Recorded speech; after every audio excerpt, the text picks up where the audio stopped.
If you struggle with what to put in a stocking and it becomes one of those last minute panics, I have 12 tutorials of things you can make, most of them with fabric scraps, to put in your Christmas stockings this year. Every single full tutorial is here, so check in the description. It will show you what each project is and what time each one of them starts, because it is a long video, but it's so you don't have to wander all over the internet or all over my YouTube channel to find things. Check those links and let's get sewing. Stock up on your 3/4 inch elastic, grab your extra 2.5 inch pre-cut strips, or you can of course cut your own 2.5 inch wide strips. I'm also going to grab my toolbox that is full of key fob hardware and my brand new key fob pliers. In this video, I'm going to show you how easy it is to make scrunchy elastic key fob wristlets. Now I have become obsessed with scrunchy stuff. If you want to learn how to do scrunchy dog bandanas, check the link in the video description. But in this video, we are going to do scrunchy wristlets. I'm going to show you how to make them out of your 2.5 inch fabric scraps. I'm going to show you how to make them as loose or full as you want them to be, and how quick and easy these are to make. If you can believe it, these are even faster than the other way. So let's get into it. I have to tell you, I am almost too excited about these scrunchy key fobs because I thought the regular key fobs were pretty quick and easy to make.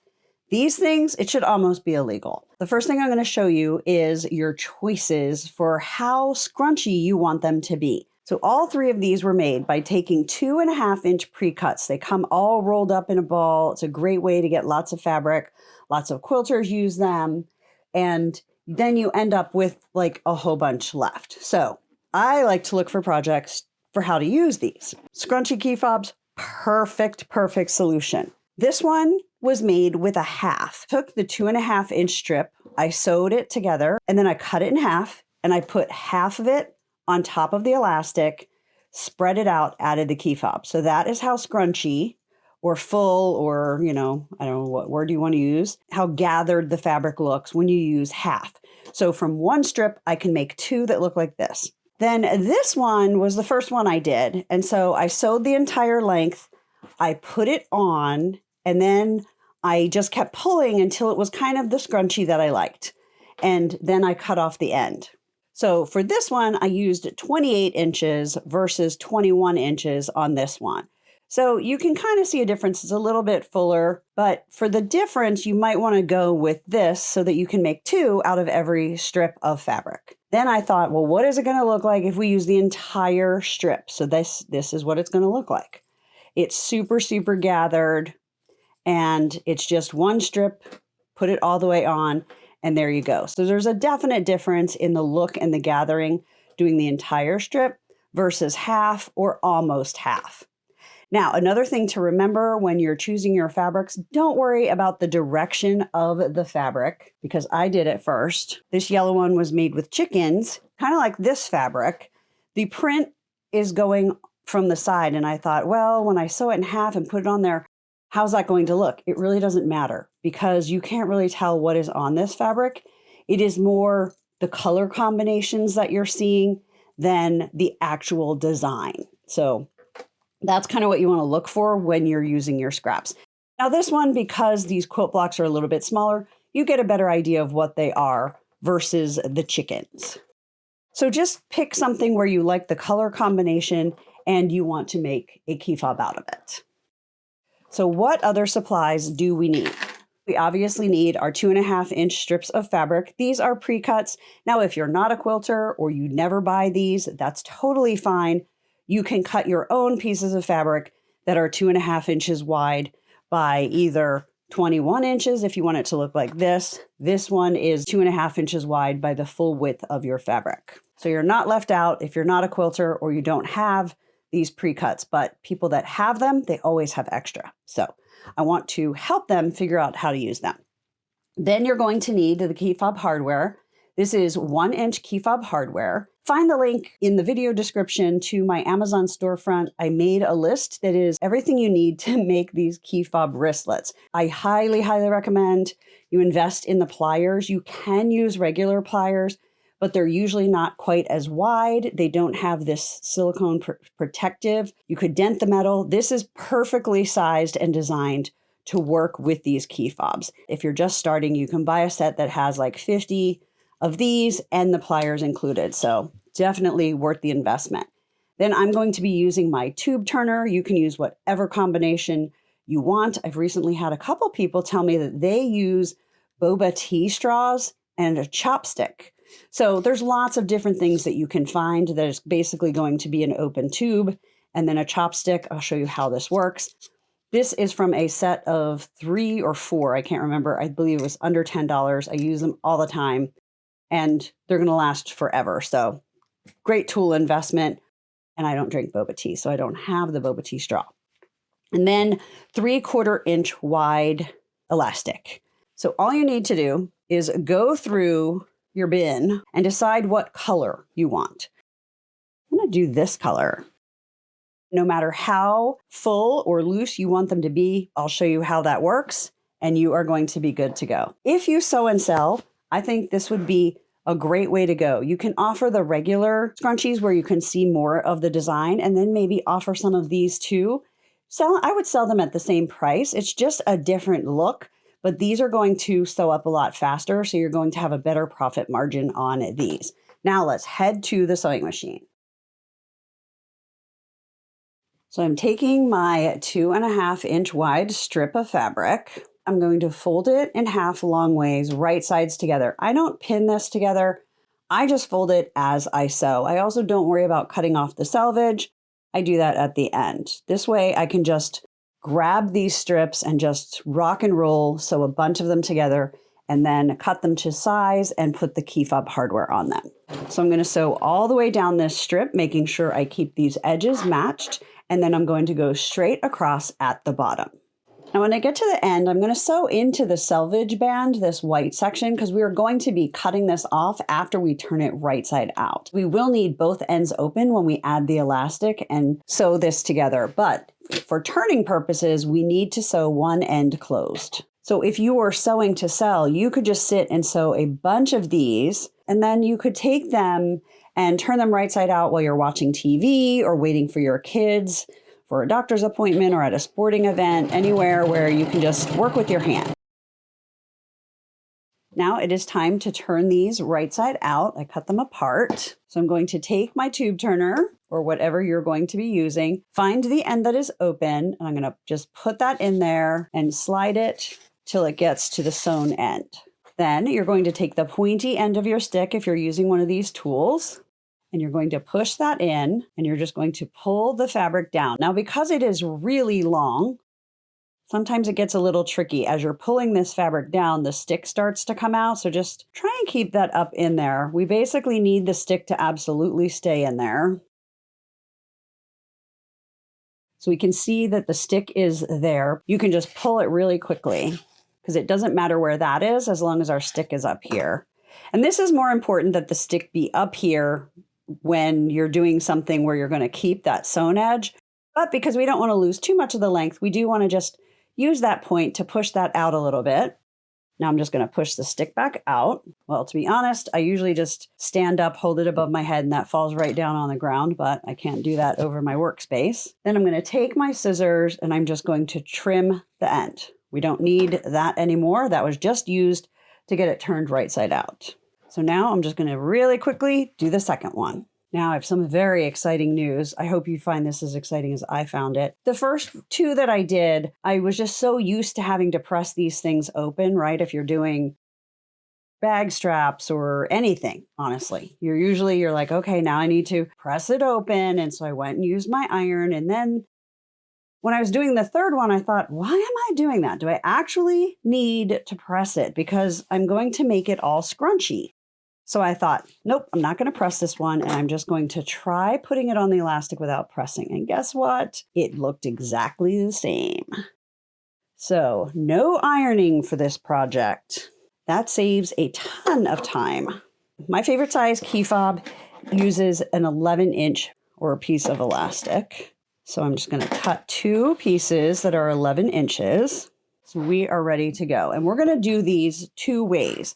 So this one, I'm going to make 2 that are less scrunchy. So I'm going to trim the sewn end off, just like I did with the last one. And then I'm going to trim that selvage part off. You don't have to be super, super straight, be pretty straight, but this part is going to be inside the key fob hardware. So if I want to do half, I'm just going to match these ends, pull that in half, and cut.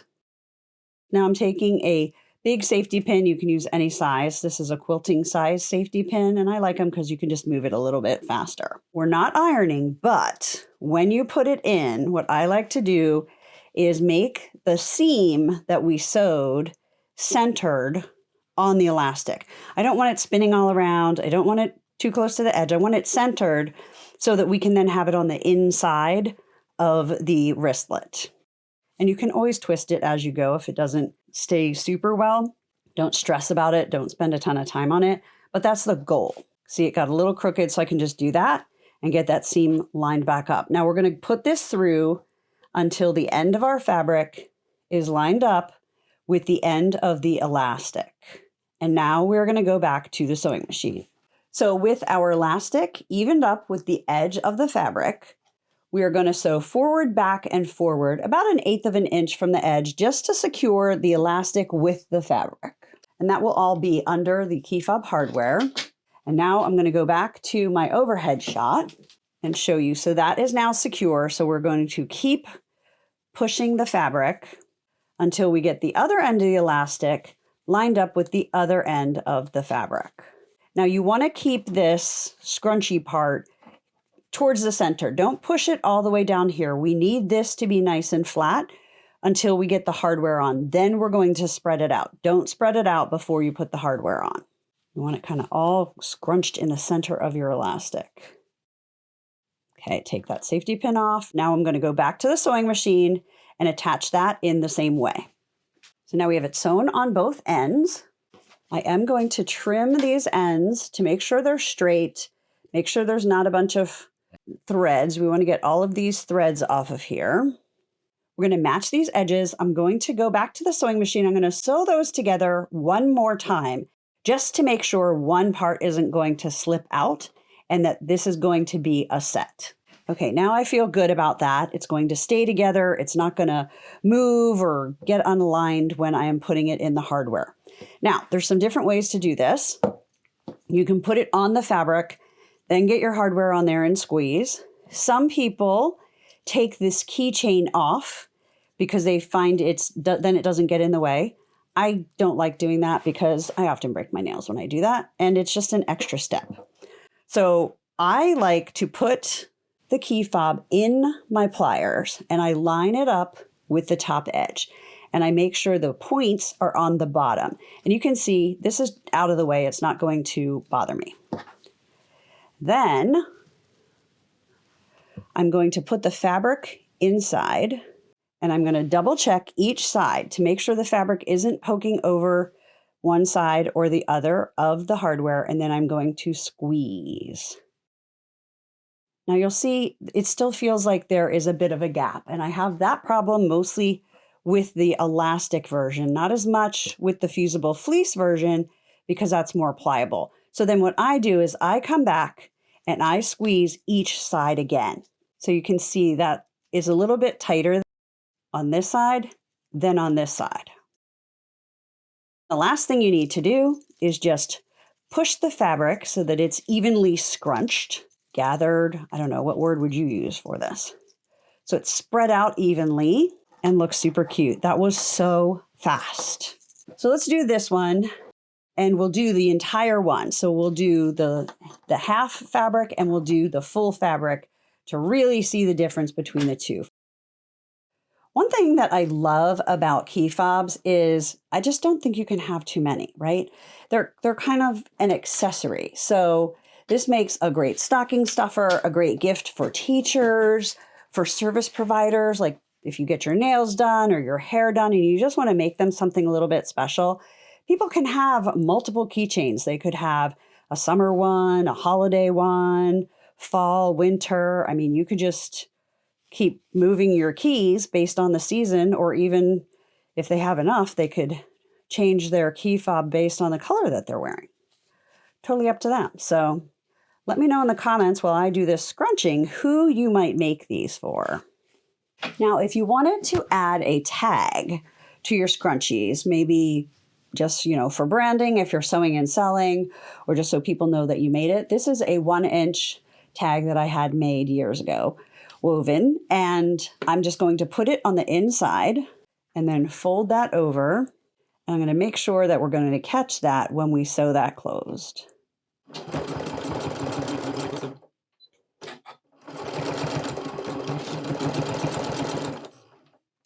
So there's lots of cute tags that you can purchase online. You can make your own. I'm going to do another video about how to make your own tags. But see, now that's going to be on the inside. Next step, grab my pliers, put my hardware in there, put my fabric in, make sure it is lined up, and squeeze, squeeze, squeeze. Then I'm going to do my extra squeeze on each side. So it's almost done, but you can see now it looks like a heart. It's kind of weird because we need to get this fabric evened out. Half a piece, a full piece. And then I want to show you again the fabric that these started with. So this one is from my spring barn fabric, and you can see little pieces of it, but you can't really tell what it is. It's more just kind of colors along there. And then this one was made from this fabric. You can actually tell that those are the little circle windmills better because it isn't gathered as much and because it is a simpler pattern. But either way, they look great, and it is a great way to use your fabric scraps. So let me know which way you like better, who you're going to be making these for, and happy sewing. I recently had someone reach out to me about how to add a D-ring or a loop for a D-ring or a lobster claw to this travel tissue cover. And this is a tutorial you can find for free on my blog. You can buy a printable version of the pattern that has no ads in my Etsy shop. I'm going to show you how to make the box corners, and I'm going to show you how to add a little loop so that you can either add a D-ring or like a D-ring with lobster clasp. Because this is nice if you want to hang it from your water bottle or your purse or whatever to add that loop. So basically we're going to be adding a loop like this so that it would come off of the side. For something this size, I would prefer to have a D-ring that is this size. So 1/2 inch. When you measure D-rings or the D-ring on a clasp, you don't measure the outside, you measure the space in between the metal, right? So what's inside the metal. So this one is basically 1 inch. It's just shy of 1 inch. This one is a 3/4. It's the same size as this. And then this one is 1/2. So I wish I had something like this that was a 1/2 inch, but I don't. So I'm going to make a loop, and we're going to put a 1/2 inch lobster clasp on there. Now, why would you use one over the other? It really depends on what you have on the other end. So if you have a clasp on something, then you're going to want a clip, right? So it can hook like that. But say your purse has some clips, then you need a clasp to hang things from. You just need both parts to get it to work. So those are some different sizes. You would do the size based on what your project is. So I really want it to be small because there's not a lot of distance here, and I want to keep it on that side. So that said, how big do I need to cut this fabric to make that little loop? The rule of thumb is you take the width that you need, the finished width. So we want this to be 1/2 inch. You multiply by 4 and you add a 1/2 inch. So I'm going to cut this 2.5 inches wide. Then you decide how long you want it to be, because this is going to go inside. So you're going to have at least a 1/4 inch in that seam line. This one was made out of a 2.5 by 2.5 inch square. Seems kind of long. I want it to be a little bit shorter. So 2.5 by 2 inches is the size fabric we're going to use for this. This is going to be the exterior fabric, and I cut that to 6.5 by 5.5. The fabric that's going to be on the inside and also going to be this little accent band is going to be this tan water. And this one is cut to 5.5 by 7.5. the 2.5 by 2 inch piece to make our tab. So you're going to tear this over, and we're going to be folding it from the long part. It's only a 1/2 inch difference, so you do have to kind of pay attention. When it's a square, it doesn't matter as much. So I'm going to fold this, and I'm going to fold it in half, wrong sides together, and press. And I'm going to open that back up, and I'm going to fold each of these raw edges into that crease that we just made. So they're both going into the center. And then because it's so short and it's easy to do, I'm just going to fold that over. So the 2 folds I just made are here. This is the first one that we pressed, and I'm going to press that again. Now just to cool that off and really set those seams, I'm going to hit it with my quilter's clapper. So now it is just slightly over a 1/2 inch. I'm going to test and make sure it's going to go through there nicely. Yep, that works. So that's how easy it is to make that tab. Now the next thing we're going to do is we're just going to sew to hold that together. You can either just sew down the one side, or you can sew down both sides for a little bit more of a polished look. Totally up to you. So we'll go to the sewing machine and we will get that done.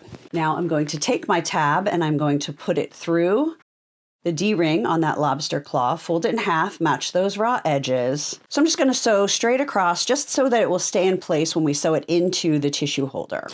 You want to make sure you sew a little bit less than a 1/4 inch from that edge so that that kind of basting stitch doesn't show once you put your whole tissue holder together. I'm going to prep the actual tissue box, the first step of that. So you're going to put these 2 pieces right side together. One of them is 1 inch shorter than the other, and that is the one that is going to create these 1/4 inch cute little accents right where your tissues come out. So what you're going to do is you're going to line up one of the short edges and have that sew 1 inch is there, and then just clip or pin that. We're going to sew down that side. Then we are going to match the other edge. So you'll see there's a buckle, right? The 1 inch extra fabric in here. And I'm going to clip that side. So now when I go to the sewing machine, I'm going to sew with a 1/4 inch seam down both of these sides. I'm going to use just a little extra scrap of this fabric as a leader fabric so that when we sew, this is going to go over all of the feed dogs. And when I start sewing, I'll start sewing in here so that if there's any kind of bird's nest or dragging, it will go on that leader fabric that's just a throwaway fabric and not on my project.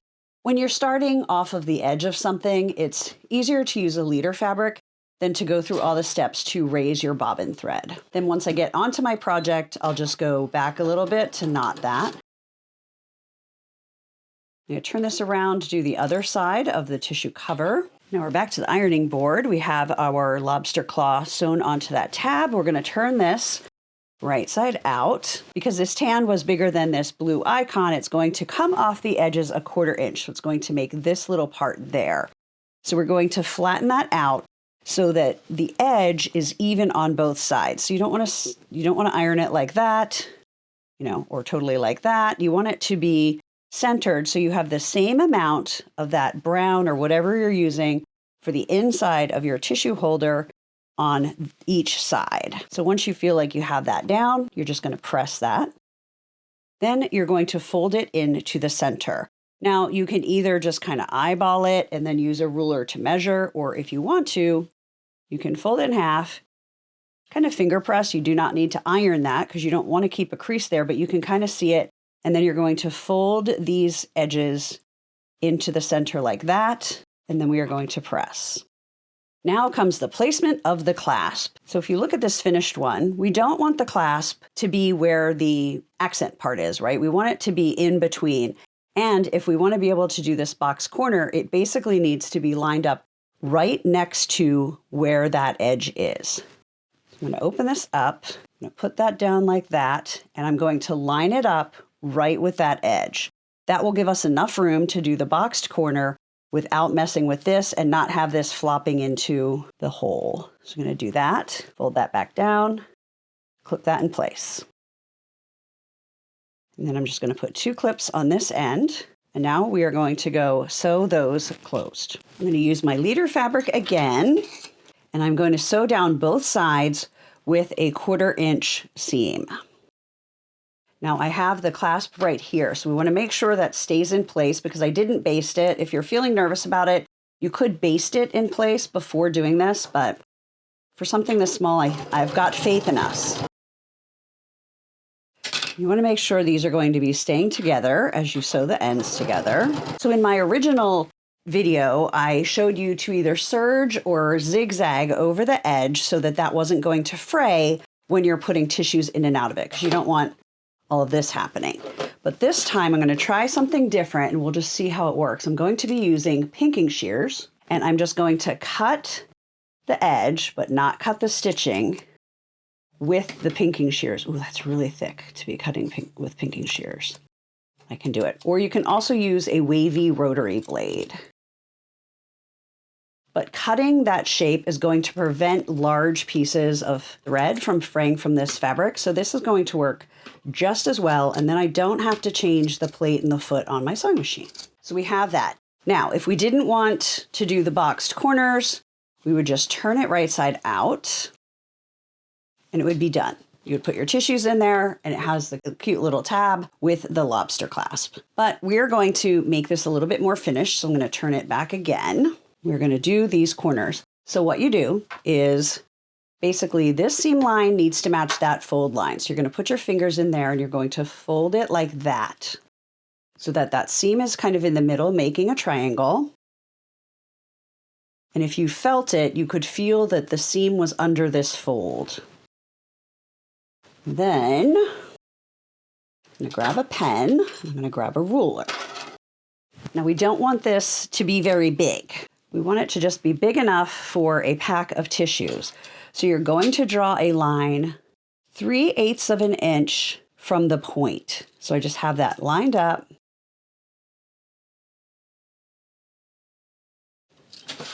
Draw on there. And then I'm just going to sew across. Use my scissors to make sure that stays down.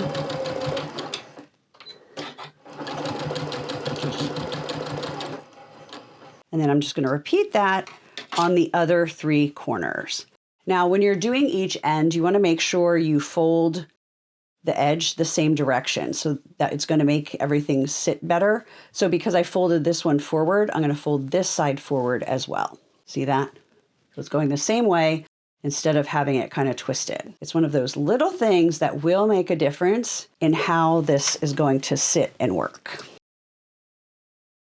Now I'm on the part where we have that little tab. So I want to make sure that when I'm pressing that down that I'm not catching the tab in this corner at all. So just kind of feel your way. You shouldn't if you put it right next to that accent piece. Okay, last one. Now we just are going to turn that right side out and we have nice finished boxed corners. And we have a little lobster clasp so that we can hook that onto something else. Hook it onto your belt buckle, whatever. So let's take a look at one thing before we put the tissues in. So on this one, I did a zigzag edge. And this one, we used the pinking shears. So this is a much more finished look than this, but this is a lot faster. Either is going to work and hold up. You're not going to get a lot of fraying from that.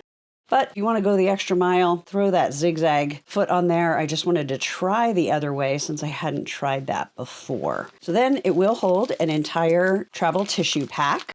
There will be a link below the video. You can buy these in bulk on Amazon. It's less expensive than going to the Dollar Tree. Sometimes even just the value packs at places like Target and Walmart are cheaper.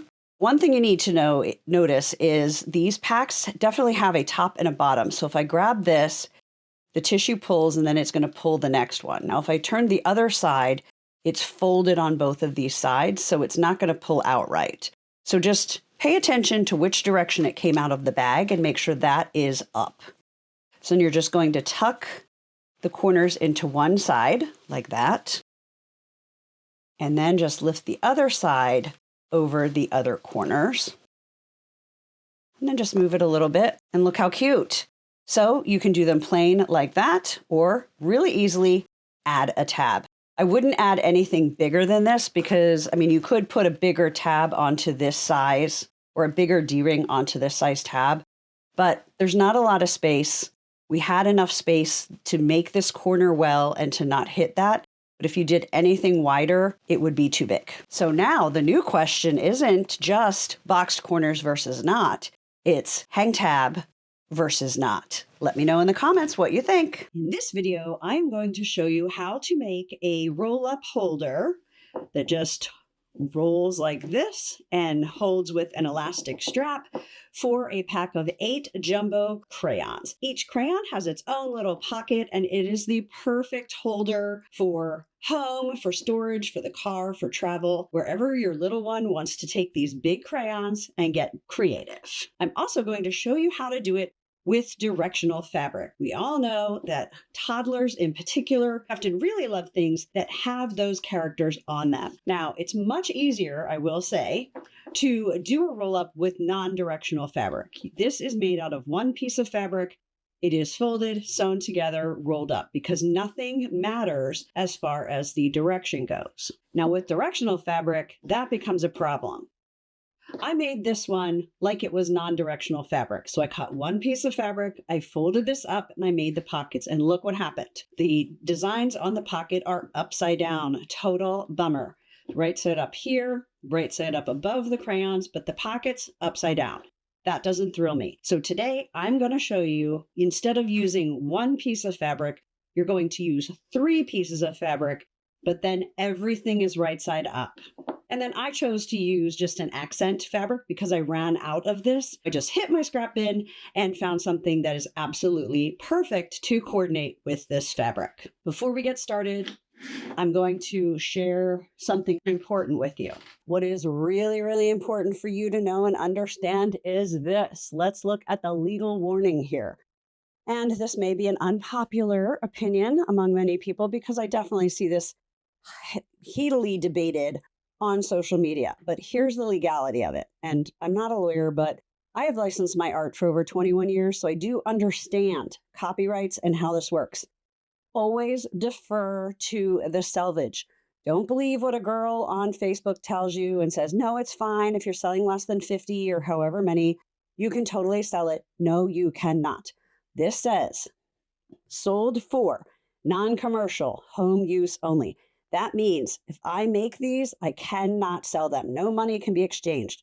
I can show you how to make them. I can give this to my nephew, my great nephew, as a gift, but I cannot make these, sell these on Etsy, sell these at craft fairs, etc., etc. Now, does that mean people don't do it? Does that mean a lot of them don't get caught? But if they get caught, I can guarantee you that Paw Patrol Company has a lot more money for lawyers than you do. So it's bad karma, and it is just too much of a risk, in my opinion, to take. Now, with that caveat out of the way, let's take a look at the supplies that we need. In addition to the fabric, this is what I'm going to be using today. We obviously need the crayons. You're going to need some way to mark those intervals that you will be stitching to make the pockets. You can use a heat erasable pen or pencil and a ruler. You can use painter's tape, or I am going to be using my sewing machine's seam guide, and I will show you how that works. This is especially helpful if you're going to be making a bunch of them because you just put it in your sewing machine, set it up, and it is good to go for as many intervals as you want. Some clips, quilter's clapper, rotary cutter, and I'm also going to be using a hot ruler. This and this, totally optional, but I love them both, and I think they make things go faster and smoother. A hot ruler, it's like this flexible, kind of fuzzy feeling ruler. You can iron right on it. Now, let's get to the fabric. So just to review, if this was non-directional or I didn't care if half of it was upside down on the pocket, I would just use 2 pieces of fabric cut to the same size.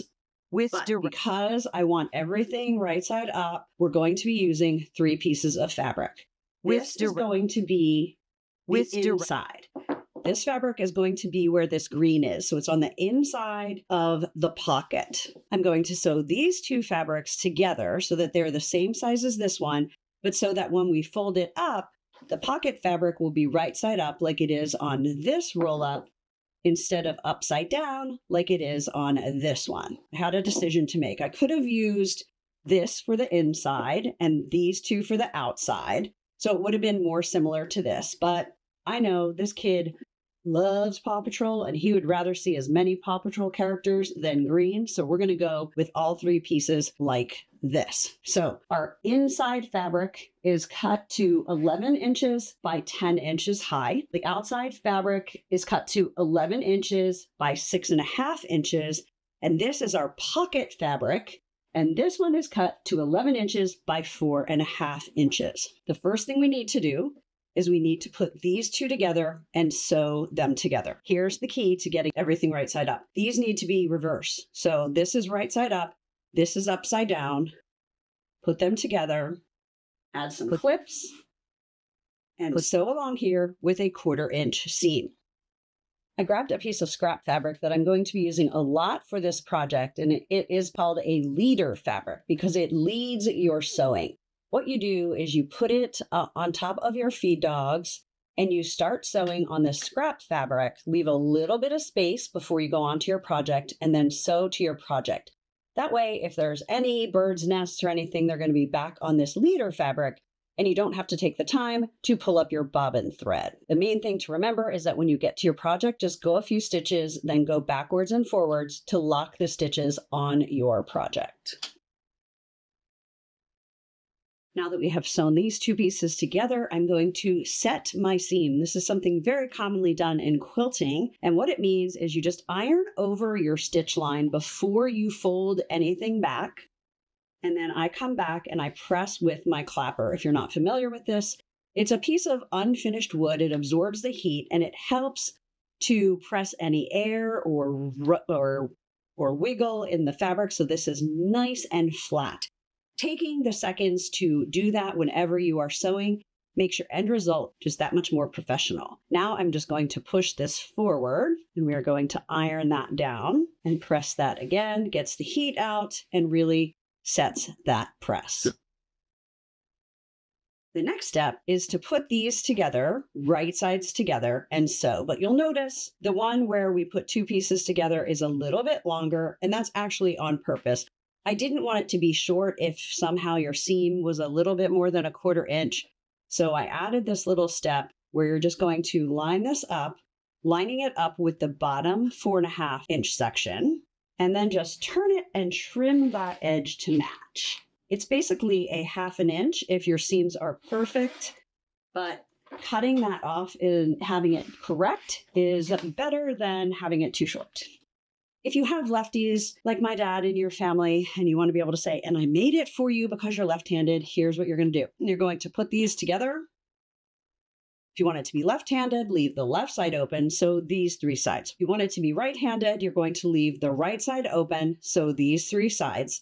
We're going to make it right-handed because pretty sure I'm just going to put a few clips to keep this lined up and also remind me which of the 3 sides I'm going to be sewing. Then we're going to go and sew these with a 1/4 inch seam. Our next step is to clip these corners without clipping the stitching. And I like to do it in 2 steps, cutting at a deeper angle than you would get if you just cut straight across. That will have less fabric that needs to get folded in there and give you a better corner when you turn it right side out. The next step, you have a decision to make, and I'm going to show you my current favorite way. When we turn this right side out and to make our holder, we're going to have to turn this raw edge in, so it'll go inside when it's right side out, a 1/4 inch, which most people turn it right side out and then fold that in and press. I currently like to press before turning it right side out because I can see that I'm doing it straight. You can just eyeball it like that, or you can use your hot ruler, put it there, and then make sure that that edge is folded over right to that first line, which is a 1/4 inch, and press. Don't go all the way to the end because that's folded. So I usually go about 1 inch from the end, get that pressed, then I turn it over, and I do the same thing on this side. Keep the other side folded under as you're doing this. Where on the second side, you can just eyeball it and make it line up with the first side. But now you have these 2 ends to deal with. So what I do is I just open it up a little bit. And then I just fold that down so that it is even with the 2 sides where it was already pressed. Let me know in the comments if you've tried this, if you're going to try it, if you just prefer the other way, or if you have other little tricks. This part's just always a teeny bit of work no matter how you do it. Okay, so we have that done. Now we're going to turn it right side out, getting those corners pushed out. And if they're not pushing out well enough with your fingers, grab a turning tool or even a chopstick. And you just, whatever you use, you want to push very gently and just push that out as well as you can. And then we just need to get this pressed nice and flat with these seams out. You don't want it tucked in like that and folded at all. So just take a minute. I usually just kind of roll my fingers to make sure that's out, and I do one side at a time. Make sure this stays folded under as you are pressing this. You can use your clapper if you want to. You don't have to. So I got that one side done. This is the folded side. This is the tucked under side. So I'm going to do the other sewn side.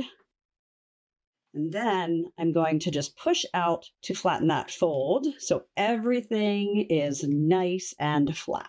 So this is the inside. This is the outside with the two pieces. This one, the top's here. This one, the top's here. So now comes the magic.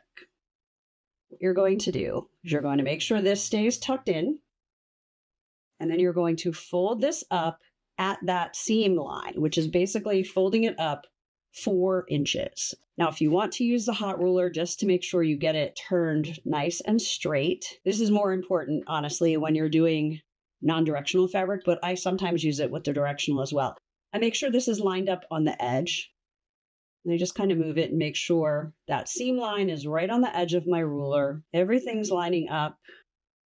And then you can just press right over that ruler. Then because there's a slight thickness to that, I usually take it off, press it one last quick time, and then hit it with the clapper.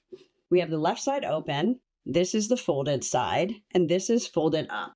Now what we need to do is we need to make our pockets for our crayons and add our elastic loop. The first thing you're going to do is you're going to sew about 1/8 of an inch, slightly less than 1/4 inch on the folded side. And I like to go all the way from the bottom to the top, just so it's going to be even and kind of hold this top part together when we get here. So let's head back to the sewing machine. When I can, I just pull the threads out of the leader fabric so they don't get in my way. Now I'm going to be sewing down this side. And this is basically the first stitch to hold this pocket together and establish the first seam of which we're going to measure all of the pocket stitching off of. Now you need to decide how you want to draw your lines or add your guidelines for sewing each of the pockets for the crayons. This is 1-inch painter's tape, which is perfect for regular size crayons. But jumbo crayons, we need 1¼ inches in between the stitch line. So what you can do if you want to use the painter's tape is pull a piece off, put it right on that stitch line.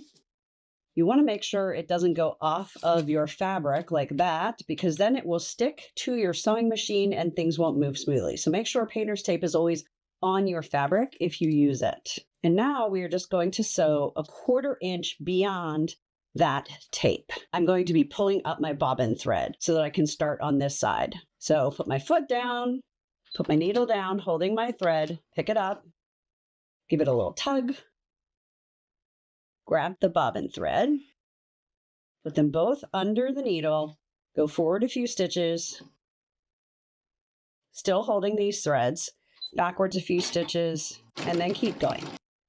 So now with the 1-inch tape and the 1/4 inch beyond it, we have the perfect distance for the jumbo crayons.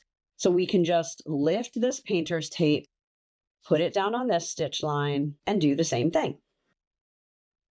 That's one way to go. And honestly, that works pretty easily. We're used to sewing 1/4 inch from edges, so why not sew 1/4 inch from tape? You're going to be able to use that for at least one crayon roll up. If you're doing multiple, it might start to lose its stick, but let me know in the comments if you try it for multiple and how many times you can move this and get it to stay in place. The next way would be to take a ruler and use a pencil or a heat erasable pen, put the 1 1/4 line right on that stitch line, draw the line, and just sew on the drawn lines. The third way is to use the seam guide. Most sewing machines, if not all, come with a seam guide. Mine is metal, sometimes they are plastic, but it's basically this piece that's bent at a 90-degree angle, and you can put it into your foot, and you can use this as a guide, similar to using the numbers on your needle plate, but this will work as you move across fabric. I use it a lot for straight line machine quilting and also for projects like this. So I'm putting it into a walking foot. This is a Janome sewing machine. If you have one of these, want to use it, look at your manual. It'll tell you how to do it on your machine, but this is the basics. So you put it in and you just push it through. It's coming out over here. You just can't see that. And then you're going to line it up for the increment that you need, which is 1 1/4. Now, when this seam guide runs along a stitch line, I know that I will be sewing 1 1/4 inches away on this side. So this is my favorite way of doing it, especially if I'm making a lot. I just set this once and I just keep using it. There's no tape to move. I don't have to draw lines all the time. I just keep rocking and rolling. So if I wanted to start off the end of the fold, I just flipped this to the other side and put it in. So it's basically upside down because this is designed for right-handed sewing, but I can have it so that it is on the left-hand side. It goes on the stitch line, and then I could use the leader fabric. Now, when you get to this last one, depending on how well you press this under and did your seams, I always do a quick size check before doing the second to the last line. Do I actually have 1 1/4 inch if I sew here and then a little bit more than 1 1/4 inch? And I do. So 1 1/4 inch here and a little bit more over here. So that's going to be perfect. You just want to make sure your last spot doesn't get a little bit too small for your jumbo crayon or whatever you're making a roll up for. And if it does, you just scooch that over maybe a teeny bit and it'll be a little bit snugger, but we do not have that problem. So now we have sewn the pockets all the way from this first end to here, and we're not sewing this yet until we put that elastic in. Now for the elastic, for an 8 jumbo crayon roll, you need a 7-inch piece of elastic. You're just going to fold that in half, matching those raw edges. We're going to want to put it in halfway between the bottom and the top of the roll. So I just fold it in half just to get an idea of where that halfway mark is. Right there. Right. So basically at the top of that bone. Now, here's an important part. You don't want to put it in between the 2 layers of the pocket. You want to put it in between the 2 layers of the backing. So the longer fold, not the shorter fold. So I'm just going to lift that up, put that in right at that bone. If it's not quite even, it's totally fine. And I'm putting that in about a little over 1/4 inch. And then I'm just going to clip that in place. Now, because this is pretty thick, because we have all the folded in part, I highly recommend pulling your bobbin thread up. And then I'm going to use this. It's another kind of leader fabric. It's basically a spacer. It's a piece of fabric I've folded and I just use over and over again to kind of get the fabric even. What this does is it helps your machine and your foot and your feed dogs move things when you're starting on the very edge of something rather thick. You basically want to use something that is going to be about the same height as the project you're working on. So your foot stays nice and straight. So I'm putting that back there. We're not going to stitch in that at all, unlike this one. Pull that bobbin thread up. Right. These 2 pieces just push off the back, and we're going to sew about 1/8 of an inch from the edge just to make sure that we catch and close all of that part that we folded under. And then I use my scissors to hold it in place, keeping my fingers well away from that needle. Now to make sure that that stays nice and secure, we're going to back stitch over the elastic and also over the edge of the pocket. Now it is ready to clip all the threads and add the crayons. Now it is all done. Everything is right side up. Oh my gosh, my great nephew is going to love this. So now you're just going to put all the crayons in there. He's probably going to need help getting these crayons back in here, but it is a great way to carry crayons on the go. Slip it in your purse really easily. It doesn't take up a lot of room. You just roll it up like that. Take the elastic, and there you go. So if you don't want your kid to have screen time, just bring some paper, crayons, or a coloring book, and you are ready to go. Right. This is the jumbo crayons. Let me just show you one other thing. And that is jumbo markers. Jumbo markers, or the washable markers, just broad tip markers. The washable ones, just these fatties, right? They are basically the same width as the crayons. So you're going to be sewing 1.25 inches across for each one, but they're a little bit taller. So the main difference between this and this is the markers come with 10 in a box. So you're going to need your fabric to be a little bit wider, and they're slightly taller than the crayon. So you're going to need your fabric to be slightly taller. So for a non-directional holder like this one, for the broad line, aka fat markers, you're going to need your fabric to be 26 inches wide by 7.5 inches high. Fold it up 4 inches, just like we did with this, and sew at 1.5 inch increments. So there you have it. That is how you would do a jumbo crayon 8 set with directional fabric, so that everything is in the right direction and not upside down like it is on this one. Be sure to like this video, subscribe to my channel, leave a comment, share on social media, and if you make any of these and share them, be sure to tag me so I can see what fabric combo you decided to make. Happy sewing!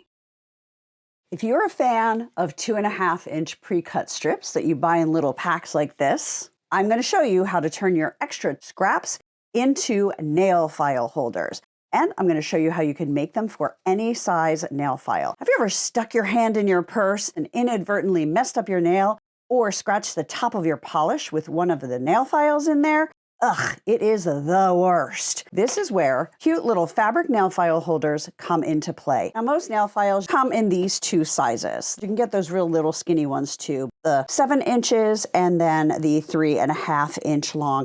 And you can buy these in bulk. You will be shocked at how inexpensive they are on Amazon. You can get like 100 to 200 of these for $5 to $10. And these for 100, you can get between, I think, $5 and $12. It just depends. If you want to just go with a basic color, it's going to be less expensive than something fun. This is an incredibly budget-friendly project. Let's start with this one. I am going to cut it to 14.5 inches long. Now, the way you figure out the length that you need is you measure the length of your nail file, you multiply it by 4, and you add 1/2 inch. Now we're just going to fold it, matching the short ends. We're going to take it to the sewing machine and just sew straight down both sides. Now we're going to sew each side with a 1/4 inch seam. Now, if you're going to be making more than one at a time, just daisy chain, go down one side of all of them and then the other side, and you can just clip them off and keep going in one long strip. From one 40-inch strip of 2.5 inch wide fabric, you can make one long and one short nail file holder. Now I'm just going to clip these corners a teeny bit on the folded end so that it's going to make a better point when we turn that right side out. And I like to do really long angled to get a lot of that fabric out of there. If you have tube turners, this is the perfect project for it. I use the 1/2 inch. If you don't, you're just going to use your fingers, turn these right side out. But let me show you how this tube turner works. You put the hollow part into your project. It's even more important on longer ones. And then you take your stick with the pointier end going in first, and you push the fabric into the tube and pull it. See how fast that is? Now, when you use the pointy part, you can then use that as your turner and push those corners out. You want to do that really slowly and gently so that you don't all of a sudden see that point come through your fabric and get really bummed. So that's it. If I didn't have the tube turner, I could turn this right side out, like you turn anything right side out. Push that in, pull it out as best you can. It's a little harder on your fingers. It takes a lot longer without this tool. And it's very inexpensive. They're usually under $10 for a set of 3. And I use them for so many different projects. I would highly recommend you go grab one. I will have a link to find it on Amazon, or you can find it in most sewing stores, Michael's, places like that. Imagine how much of a pain that would be to do by hand, but with the tube turner, it is lickety split. And this is the size for one of the longer nail files. So I pulled it down. You don't want to pull this off until you have the fabric through, because you want to hold that fabric, pull that down, pull that off. But see how fast that was? These are amazing if you're making aprons and have those really long straps. You can turn them right side out in a jiffy. So now let's take all 3 of these. We're just going to make 3 at once today. We're going to take all 3 of these to the ironing board. So what we need to do is we need to get these seams pulled out evenly. We don't want it to be folded over. Like, we don't want any of the fabric tucked in as we press. So I usually just take my fingers and I move them back and forth and get one side good and iron that side, and then press down with the tailor's clapper. And then I come and do the other side. I find trying to do both at the same time, I often end up with one side not quite right, where it's, not pulled out as much, and then it's not going to be straight. And then I'm using this to help cool off the fabric and really set that so it is nice and flat. So I'm going to get all 3 of these to that same stage, and then we are going to press those raw edges in, and we are going to sew across the top to basically make a closed fabric tube. Turn that under about a 1/4 inch. If you go a little bit further, it's totally fine. This is not a quilt block, so it's not something that needs to be super precise. Just make sure it is folded and even, and then press that. I've seen other tutorials where people use interfacing or even a stiff interfacing to make the nail holders harder, but I really don't think it's necessary because the nail file is going to do that for you. And I am all about quick and easy projects with as few materials as possible. So let's not make this more complicated than it needs to be and just use a piece of fabric. And as you can see, if you just do each step multiple times, you can really whip out a bunch of these at once. So that does make it a great gift, a great project or idea to sew and sell, because you can use your fabric scraps. It's not going to take you a lot of time. The nail files aren't expensive, and it is a great impulse purchase if you sell at craft fairs or online. These are all pressed and ready, so we're going to go back to the machine and we're going to sew straight across the open edges of all 3. If you want your thread to coordinate so it's not very visible, you could pick something that matches. But because I'm doing a few, I'm just going to use white thread so that I can get all 3 of these done quickly. And I did one where it matched the green, so I'll be able to show you the difference that the thread can make. I'm going to use a little leader fabric, which is just a little scrap piece of fabric that I'm going to put behind what I am sewing, because then I can start back here. I don't have to worry about pulling up the bobbin thread, and I can just sew right onto here, back stitch, and get that sewed closed. So you're not going to have any kind of a bird's nest on the project, and you don't have to take that time to pull up the bobbin thread. I like to do that when I'm starting off of the edge of a project. Just makes it easier and faster. So we have all 3 of those. Now we're just going to take that leader fabric off the back so that we can use it again. Snip these apart, cutting off the excess thread in between if there is any. And we're going to go back to the workspace. I'm going to show you how to decide how much to fold these up before we finish the sewing. Isn't this easy? Who are you going to make them for first? I would love to know. Now we are going to fold these up and sew them together. So this one, the nail file is almost all the way in. You can also make them longer and have them flap over, but this is the quickest and easiest way. So what you're going to do is you're going to take your strips of fabric and you're going to put the folded side up. Then you're going to place your nail file on there, and you're going to fold it up. If you want it to be exactly like that, you can just sew here and here as 2 separate stitch lines. But because I like things to move a little bit faster, I like to sew down, across, and up and be done. Which means this is going to stick out a little bit more because you're going to lose here. So see, that's where the edge of that nail file is. So now it's coming across the top. So I'm gonna just move this down a little bit more, fold that up, because I want my file to not go above the backing. So that is how long I want that one. I'm just going to put a little clip in there. You do the same thing on this one. And oh my gosh, isn't this tape measure perfect with the little quilt block fabric? Love it. So I'm pushing to make sure there's about a 1/2 inch up there, because then when I push that up a little to accommodate for the stitching that's going to go across there, we know how much it's going to come out. And if you don't want as much sticking out, just use a longer strip of fabric. Back to the sewing machine, we are almost done. Now on the last step, I taught you a trick to not have to pull the bobbin thread up, but here you're going to need to, because we're starting in the center of fabric. There's fabric in front and behind where you're starting, and you're going to see the back. What you do is you hold the top thread, put your foot down, put your needle down, lift your needle, give a little tug, and then I always keep tweezers so that I can grab that without poking my finger. It also helps me push those threads down, get it under the foot. Now I'm going to hold both of these threads as I take my first few stitches forward and back to knot.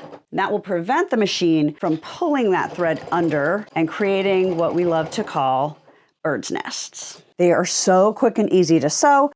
Throw them in your purse. These make great gifts. Teacher appreciation. They could be shower favors. You could put them into a little self-care box, a manicure gift. So many things that you can do with these. So that one is done. Now I'm going to do the same thing with the other two. All that's left is to add the nail files.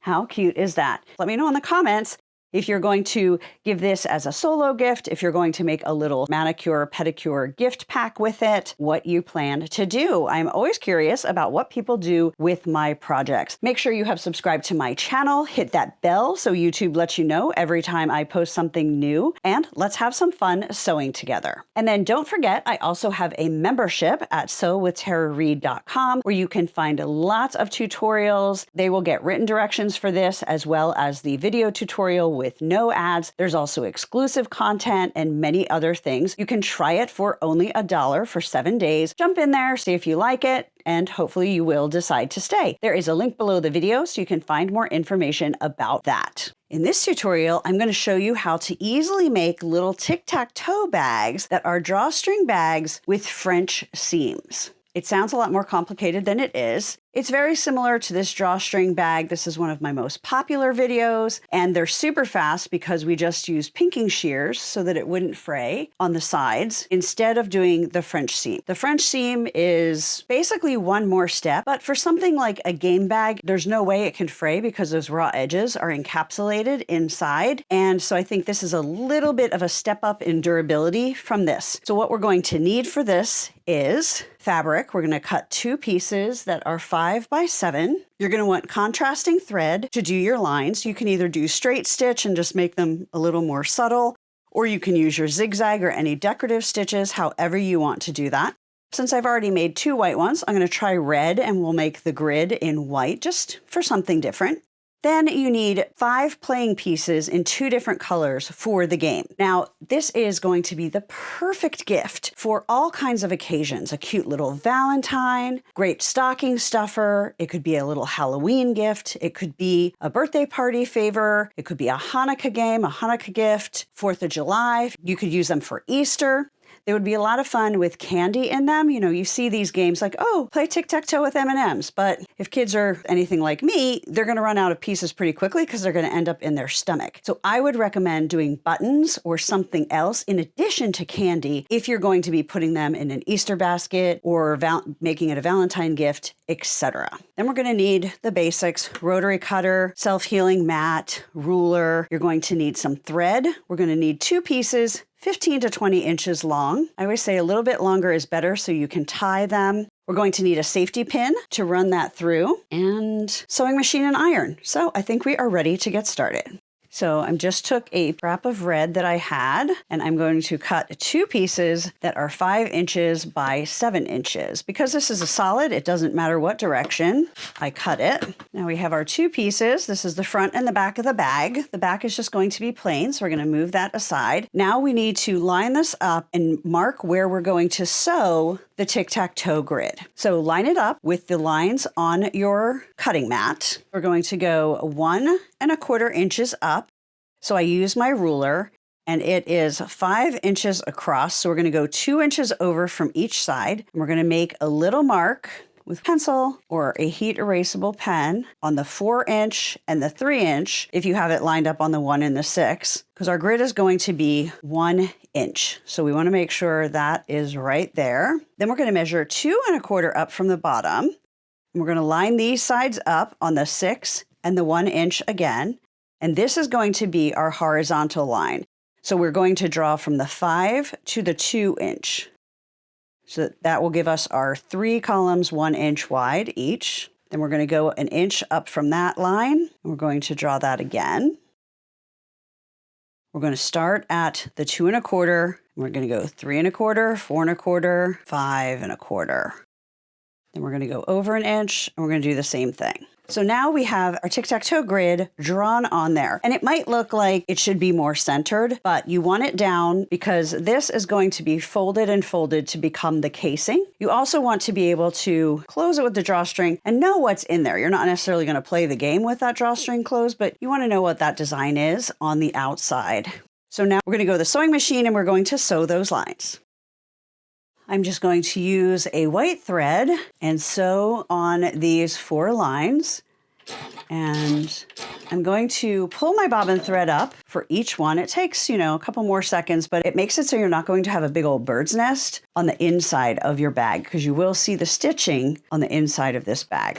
So I hold these 2 threads tightly while it makes a knot, or while you go forward and back a few stitches, and then just sew to the end. Now, when I did the zigzag version, I did find that my fabric didn't stay quite as flat when I was sewing it because it was going back and forth and puckering a little bit. So I would recommend either starching your fabric before you do that so you have a little bit of a firmer surface, or maybe adding a stabilizer or a lightweight interfacing to the back. For doing straight stitches, you can sew right on your fabric as is. The next thing we're going to do is we are going to mark the top part of the fabric that we're going to use for the drawstring so that we don't sew all the way up. So we're going to mark down 2 inches, just put a little mark that'll be in that seam allowance on either side. Now, because we are doing a French seam, we are going to have wrong sides together the first time we sew around this. It feels weird because whenever you make a bag, you're used to sewing right sides together, but this is how we're going to do it. Flip or pin it in place so that the fabric doesn't shift. Now we are going to sew from this point down here, across and up, starting and stopping at these 2 inch marks, 1/8 of an inch from the edge. I changed my thread to match my fabric. It doesn't really matter for doing the French seam, but I want it to just match when we do the drawstring, so I usually just change it after I have sewn my grid. Now you'll notice I am sewing with the edge of the fabric halfway on this foot. So this is a 1/4 inch foot. So if my fabric goes right along the edge, it's a 1/4 inch. So I want it to be about half of that. So we're sewing quite close to the edge. Now I stopped and I'm going to pick up my foot and I'm going to turn at a 45-degree angle and I'm going to take 1 stitch. I'm going to take 2, lift it and turn. Having that angle at the corner is going to make the corner turn and have a slightly better point than if we just went straight and pivoted. And you either do 1 or 2 depending on where you stop. Next step, I'm going to trim those corners. I'm going to cut it at that angle and then just a little bit on either side. It's usually better if you only do 1 angled stitch and not 2, but I hadn't stopped quite far enough down, so we're just going to see what happens. Now we are going to turn it the opposite way. Basically, we're going to turn it inside out. This is the key to making a French seam. You have the raw edges on the right side with the right side showing. Then you turn it inside out. I'm going to use this cute little flamingo turning tool. Just very gently push those corners, and that gives us a much better corner than normal because I did that angled stitch. Now you're going to want to make sure you take a minute and make sure this seam is on the very edge, because if it isn't pushed out really well and pressed, this next step isn't going to work well, because what we're going to do is we're going to sew a 1/4 inch from this edge. And because our last stitching was 1/8 of an inch, all of those raw edges should be on the opposite side of the stitching. And that is what makes it a French seam, because it encapsulates the raw edges. And as I was working on this, I was wondering, like, why is this called a French seam? Is it really French? And they believe that it was French tailors and seamstresses that started using this technique a lot in clothing in the 1600s. So it's just always been called a French seam. You don't have to worry about pressing anything above where we sewed. Just make sure you get this pressed really nicely. You can use a tailor's clapper if you want. Now, before we go back to the sewing machine, we want to make sure that where we started and stopped is even, because you don't want one side up here and one side down here. You're going to have a angled drawstring. You want everything to be folding down evenly. So I'm going to fold that down. So I have this lined up, and then I'm just going to check and make sure this folds evenly, and it does. It's about 1/8 of an inch above this solid line. And then let's just check this side. So those are nice and even. So we did a very good job starting and stopping at the lines. Back to the sewing machine. Okay, I sewed down that side and forgot to film it 1/4 inch from the edge, starting at the mark. Now, because we're not going to be clipping these corners, they're not going to be perfect points, but we don't want to cut through the stitching that we originally did. So I'm just going to come down and pivot 90 degrees instead of doing the angle. Now, one thing that is a little bit different about doing a French seam in a bag versus French seams on clothing is on the clothing, they might press this and then sew this down. That's kind of where you get that fold and you have the stitching on both sides, and that will make it flat. For something this size, that's going to be pretty impossible. So this is just going to be a little bit of bulk inside the bag, but it is going to make sure we don't have a lot of fraying and that this bag is going to last a good long time for lots of tic-tac-toeing. Now I'm going to turn it right side out. I'm going to go back to the workstation. I'm going to use my turning tool again, and if you don't have one of these, you can use a pencil that isn't sharp, you could use a chopstick, you could use a pen that isn't opened. You just want something that doesn't have a sharp point, but is pointy enough to really help you push that fabric out. But you want to do it really gently and slowly so that you don't end up pushing through the fabric or through the seam and having to start over. All right, so I got those out pretty much as well as I can because we have all that fabric in those corners. Now we are going to press these seams out just like we did the last time. Let me know in the comments what you think you will make these for. There's just so many things we can do with them. Now it is time to prepare our drawstring channels. And by channel, I mean that's where the drawstring is going to go through. So the first thing we're going to do is we're going to turn it the opposite way again. We actually could have done that before we ironed. And you're going to take small scissors and you're going to very carefully clip up here the seam just above the stitching so that the part that isn't sewn can move and fold to both sides. You're going to do that on both sides. Now we are going to fold each side in so that it is parallel to the stitch line. So see, we have our stitching here and then it just keeps on going. So we're going to press that. So all four are folded in. Now we are going to open that up and we're going to fold that raw edge in again so that we're going to just sew right down that line and encapsulate that raw edge, kind of like we did with the French seam. So you're going to do that on all four.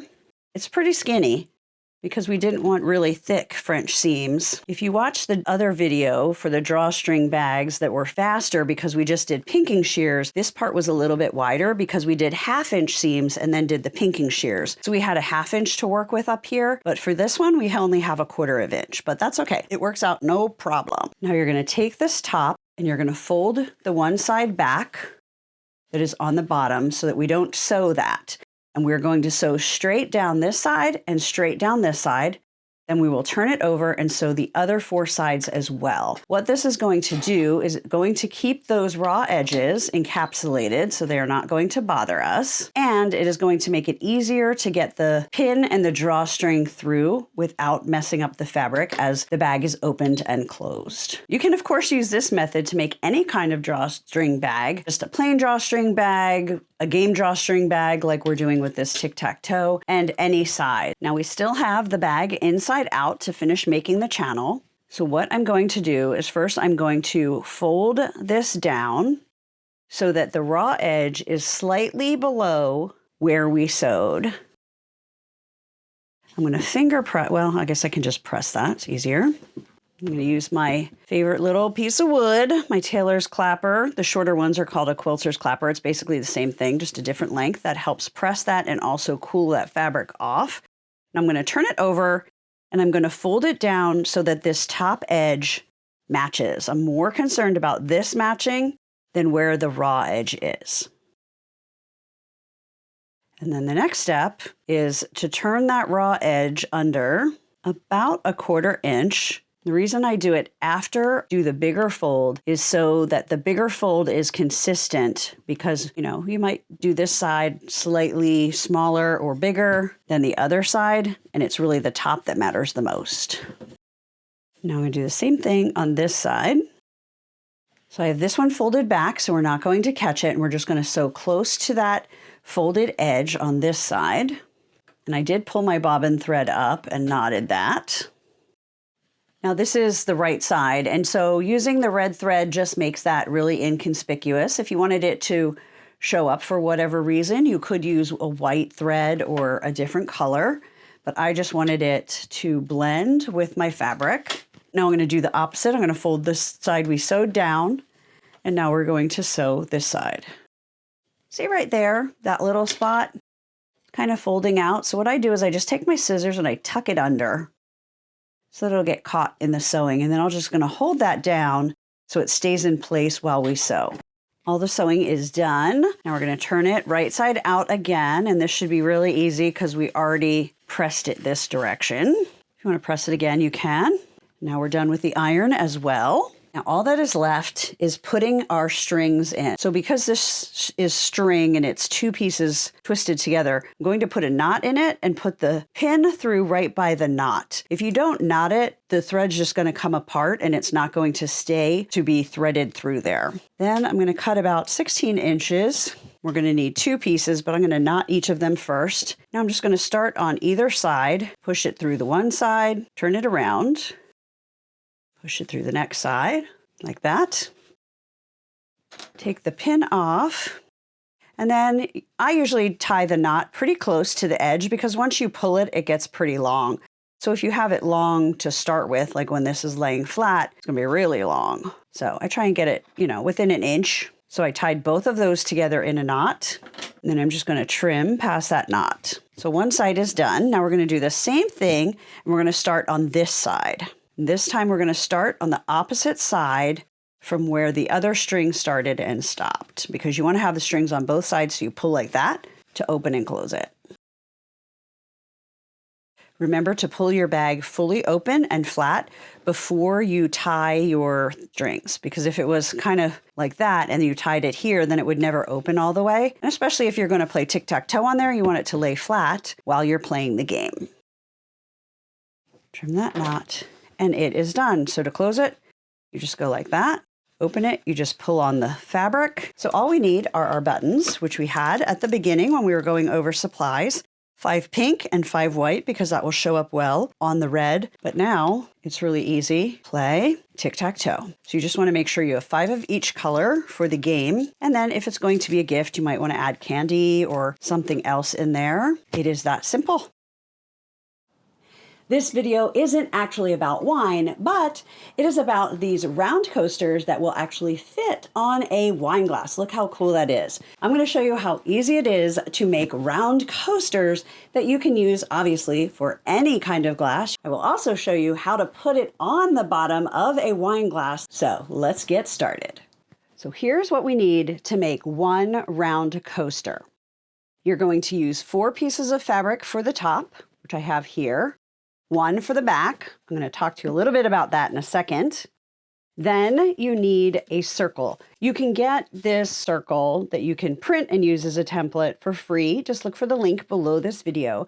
But if you have a bowl or something that is really close to that size, this is about 4 inches instead of 4 1/4. This is going to work better because the better circle you have drawn, the better circle you will sew, and the better it will look when it is done. So I'm going to use the bowl, but the template is available for free if you can't find a bowl that is 4 to 4 1/4 inches wide.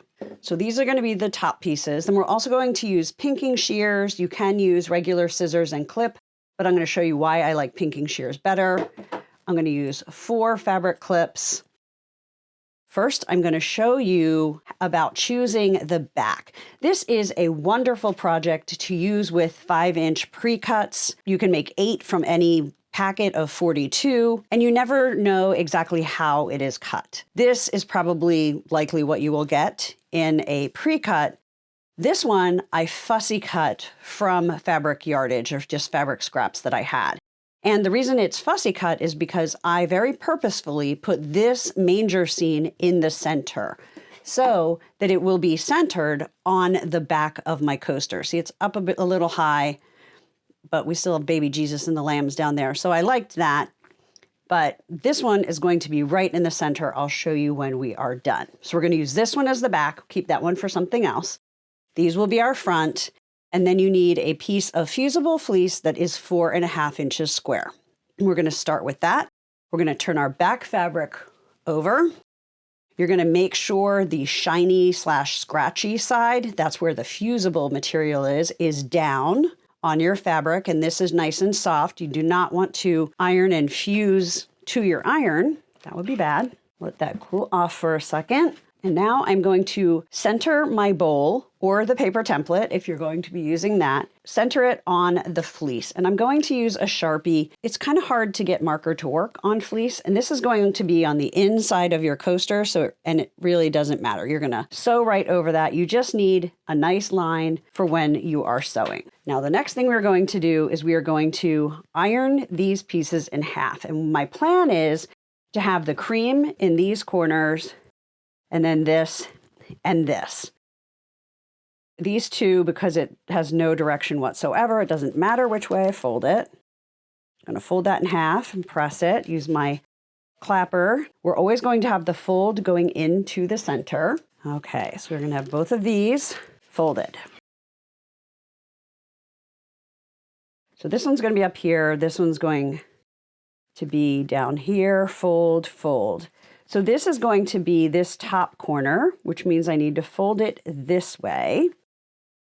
And then this one is going to be this bottom corner. And the reason I chose this for the top corner is half of it's going to be covered.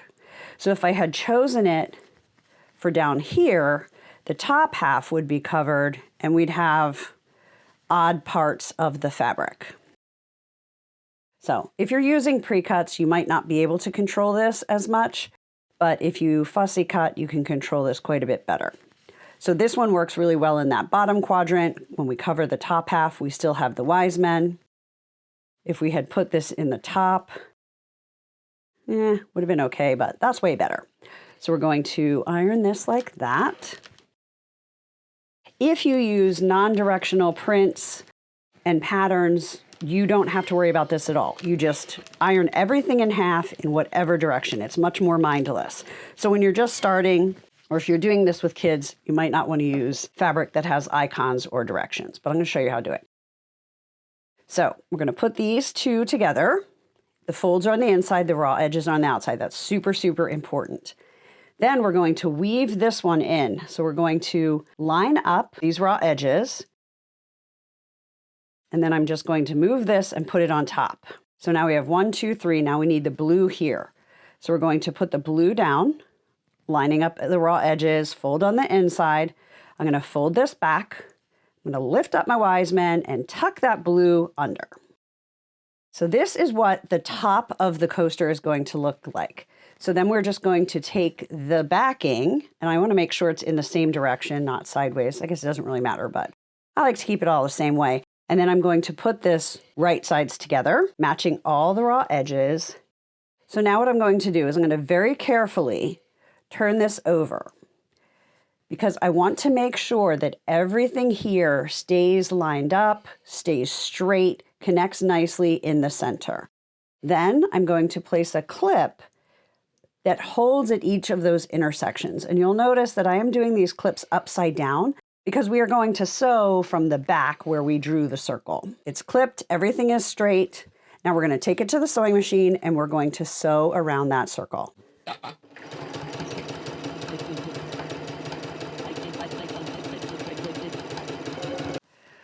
Well, I forgot to hit record at first, so I showed you in real time how slowly I sewed all the way around this circle. Our next step is to clip around this circle, and I like to do that with pinking shears.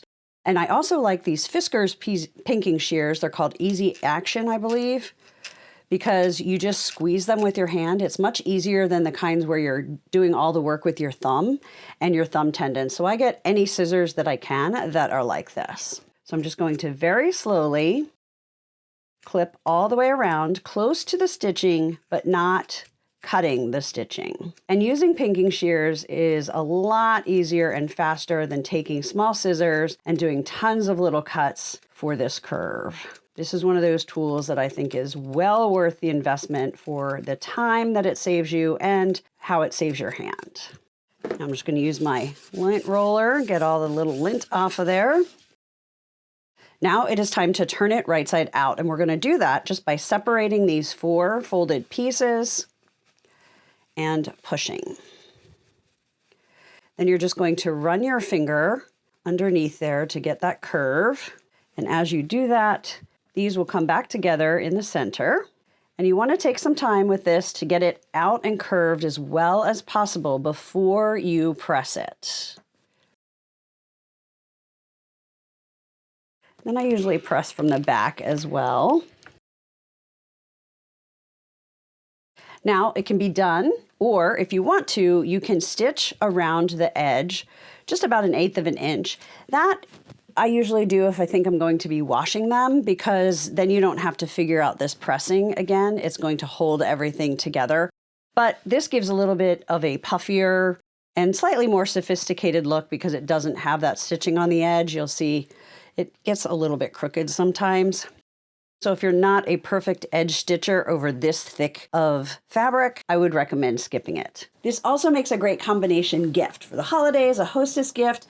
In my Etsy shop, you can find a pattern that includes the written directions for how to make these coasters, as well as this wine bag with a drawstring. You can just put these coasters in the bottom. The bottom isn't round, so it's really easy to sew, but those coasters fit just fine. Add the wine bottle. Pull the drawstring, and you are ready to go. So the next time you bring wine, you can take it up a notch with round coasters and a wine bag. And again, you can find this pattern in my Etsy shop. You can sit any kind of a glass or a stemless wine glass on there, or I really like these circular ones with wine glasses. If you're having a party and people are walking around with their wine, this can slide right in. So you just move your wine glass around and pull these lips up, and there you go. It will help people know which wine glass is theirs, and it will also make sure they're never putting their wine glass right down on your table or other surfaces. Leave me a comment. Let me know if you're going to make them for yourself, if you're going to make them as a gift to go along with a wine bag and a bottle of wine. It just could be a little bit extra for a hostess gift, or it could be great for your own parties, family gatherings, holiday gatherings, and more. So for these coasters, I am using fabric from my Come Let Us Adore Him fabric collection. This is produced by Riley Blake Designs for Christmas 2025. I don't know when you're going to be watching this video, but these are all the options. Of course, you can do it with any kind of fabric you want. I often just get asked what I'm using, and this is the collection. I'm back with another tutorial that I wish you could smell. My room smells delicious because I have been doing sample lavender sachets. I'm going to show you a few ways that you can sew these up, a few different sizes, and you will see how incredibly easy these are to do. This could be a great gift for someone that's hard to buy for, your mom. It could be a teacher gift. You could do these smaller ones and make them little baby shower or bridal shower favors, something a little bit different. Lots and lots of ways to use them. So as you're watching this, leave me a comment. Let me know what you're inspired to do with these. First, we're going to need scraps of fabric. These were made out of 4.5-inch squares. They're a bit bigger. They're very fragrant. Or you could do part rice and part lavender if you didn't want them to be quite as fragrant as this set of 3 is. But look how cute it looks all wrapped up in the twine. These are made out of 4x4 and I've stuffed them differently. You can see this one has quite a bit more lavender in it than this one. Totally up to you how you want this to work. Now this one I added a little string to, like if you wanted to put it over a hanger and put it in your closet just to keep things a little bit fresher, or you could hang it in your sewing room. When people go by it and it moves a little bit, it'll activate that lavender smell and just be really pretty. I had sewn it across the top and now I wish I had sewn across the bottom. You want to do the little hangers, I just did 4 inches. So you only have to remember one number, 4x4 squares, 4 inches of rickrack or ribbon or whatever you want to use. Then you're going to want to get some coordinating ribbons and bobbin threads so that you're not going to have this big white line. The lavender, of course, and I will have a link to where I got this on Amazon. This is the same bag that we made the sleep masks with. It's very compact. So once you pour it out and it fluffs up a little bit, you get a lot more than you realize from this size bag. Now I have pre-cut some of these to 4x4. And one of the things that I wanted to point out was this bird fabric. And if you watch many of my videos, you'll know I'm a big fan of fussy cutting because I design a lot of fabric that has icons on it. Now look at how cute that's going to be because I centered it very purposefully, hence the name fussy cutting. I was fussy about where I cut so that this icon is going to be right in the middle. This one is not fussy cut. It's just I cut 4 inches off the end and that's what I got. So I guess that butterfly is centered, but everything else is just kind of cut off and it's just not going to be as cute. I'm going to show you really quickly how to fussy cut if you're using fabric that has icons that you just really want to be cute in the middle. Now for this, I'm also going to get my rotating cutting mat, and I love this one from Creative Grids. It's a little bit bigger than most. It's 14 inches, so if you are a quilter, this is a wonderful size because you can trim a 12 by 12 block on it because it's 12.5 inches by 12.5 inches before you put it into your quilt. And if you're working with a 12 by 12, which is a pretty standard size, it's got to hang off the edges so you can't really trim it on there. So when I was doing the 4.5 inch, I had a 4.5 inch block, and this one I love because that blue is exactly 1/4 inch. So that's what you'll lose when you sew. So everything that you see is what you will get. So that makes it fun to just move it around. And that's so much easier to see exactly what we will get if we were to do a 4.5 inch. So this is where I really like having this because now I'm not moving my fabric. I'm not moving my ruler. I'm just moving the mat, so everything is going to stay. I'm not going to have to line anything up again, and it's going to be the perfect size.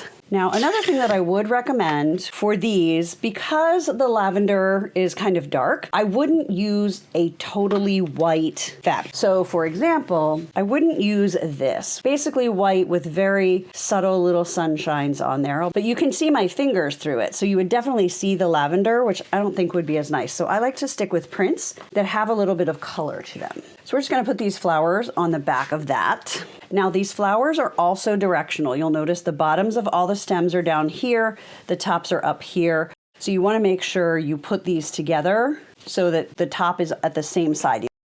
The next step to keep this nice and easy to sew together, and it makes it a lot faster to do a bunch of them, is we're going to pre-press the fold under of this. We're not going to sew anything together. We're going to press first. Now, as I mentioned, I'm not in love with the stitching on the top. So we're going to press on the bottom. So we're going to turn it wrong side up. I'm going to grab my hot ruler. I'm going to eyeball that that's about 1/4 inch. And then if I fold it down and it hits that line, ooh, I got a pretty good eye.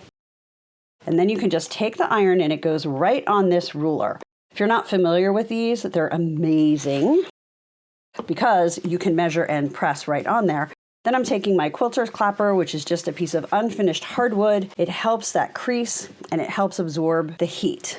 And if you were to use steam, it would help absorb any moisture. Now you'll notice it's not super creased because it did have to go around the ruler. So whenever I do that, I come back and I press it one more time and hit it with the clapper one more time, just to get it a little bit flatter. So now we have the bottom folded under, and we'll do the same thing on this one. And we're gonna make sure we're folding the bottom. So however many you're going to do, you're just going to cut all your squares, and then you're going to do this step of ironing on all of them. I think these would be fine to do individually if you were doing them for a party favor, like a bridal shower or a baby shower. But if you're giving them as a gift, I think they're cute to do in a little set of 3, tie them with a little bow or the little twine like I had there. And one thing I would recommend is if you are doing this for a party where you're going to be having a lot, I would put them in little plastic bags. Kind of like you would package a cookie, right? Put them in there, you could tie a bow around it, put a little sticker, thank you for coming. Because if you have like 30 or 40 of these sitting out, that scent might be a little overwhelming for some people that are sensitive to that. Be aware of that.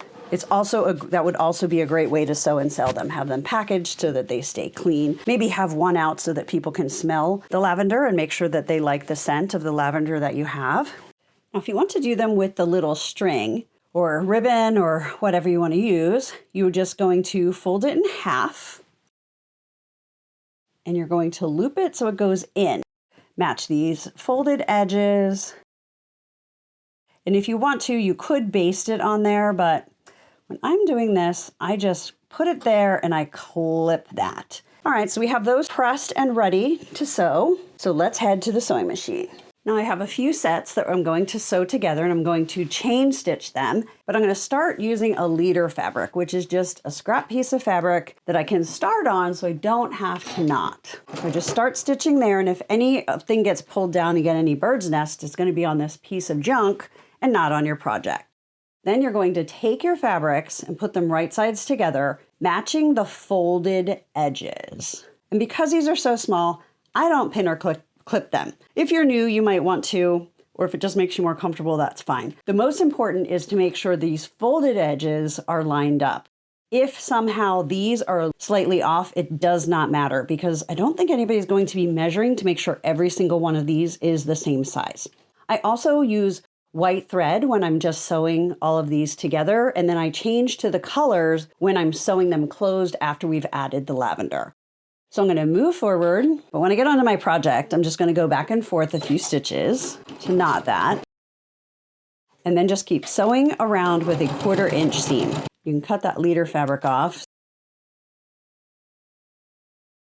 Now sometimes this bottom part will flip and open when it hits the edge of my needle plate. So I'm always watching to make sure that that stays folded. Then I also use my scissors to hold this down as we get there. I don't want my finger too close to that, and I want to make sure that goes under the presser foot. And now we're going to daisy chain this because we're not going to stop. We're just going to move on to the next one. So now I'm going to take these orange, I'm going to line up the folds and do the same thing. And then I often just cut them off as they start swinging around, since they're not going to just keep going forward like if you're daisy chaining for quilt blocks.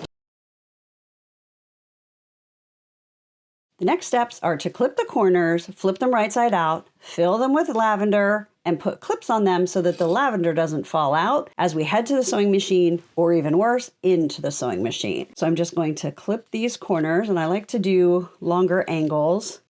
Gives a little bit better of a point, but this isn't a project that really requires a strong point. It looks really cute when it's just kind of curved and it's filled in anyway. So I don't even press these. I just clip those two corners, turn them right side out, and then just push that corner out with my finger. Then we're going to fill them. This is already pre-pressed under, and we will sew those together.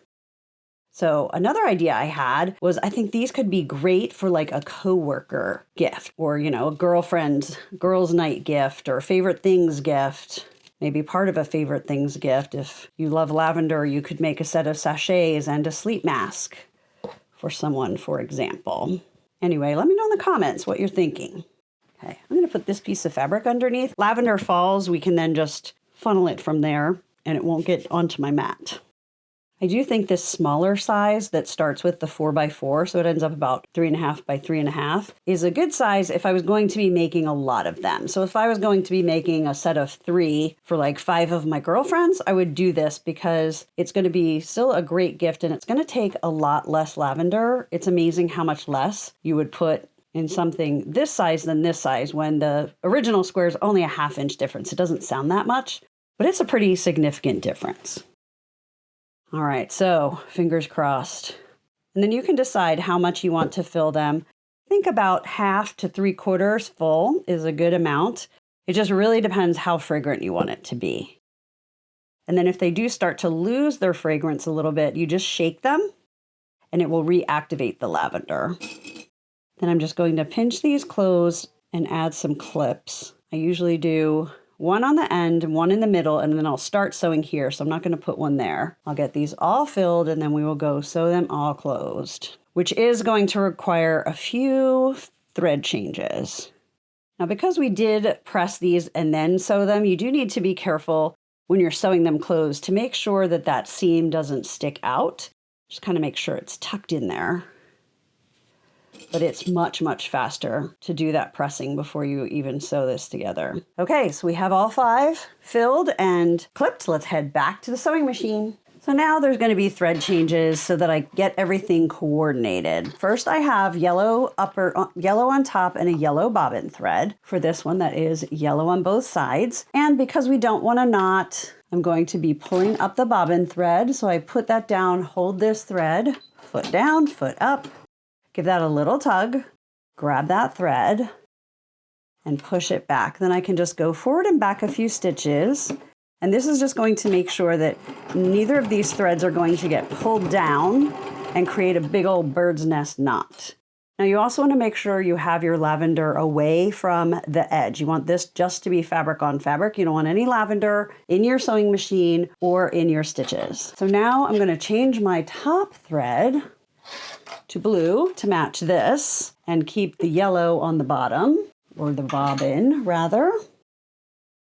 We have 3 more with blue on the top and they all have green on the bottom. So I'm just going to change the bobbin thread. I like doing the daisy chaining. It saves a lot of time, and as long as you clip those threads really close to the edge, I don't think anyone is going to know that you did it. All right, that's a wrap. So first let's look at these with little hang strings. Which way do you like it better? With it sewn across the top or sewn across the bottom? I definitely like that because if you're going to hang it up, it's going to be less noticeable with the stitch line down there. But either works if you forget and do it that way as well. Then these remind me a little bit of the bean bags, except they would be very light. Children would be very disappointed in them. And then we did the 2 different sizes. So you could do little piles. We could do a set of 2, a set of 3.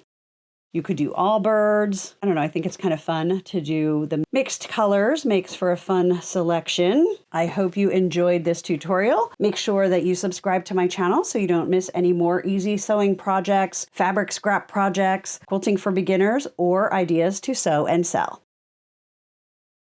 Have you ever had one of those days where nothing goes right?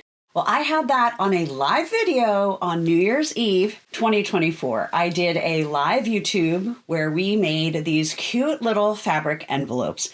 And for anyone that was with me, thank you so much for your patience. We had so many different tech issues, especially with the sound. It was absolutely crazy.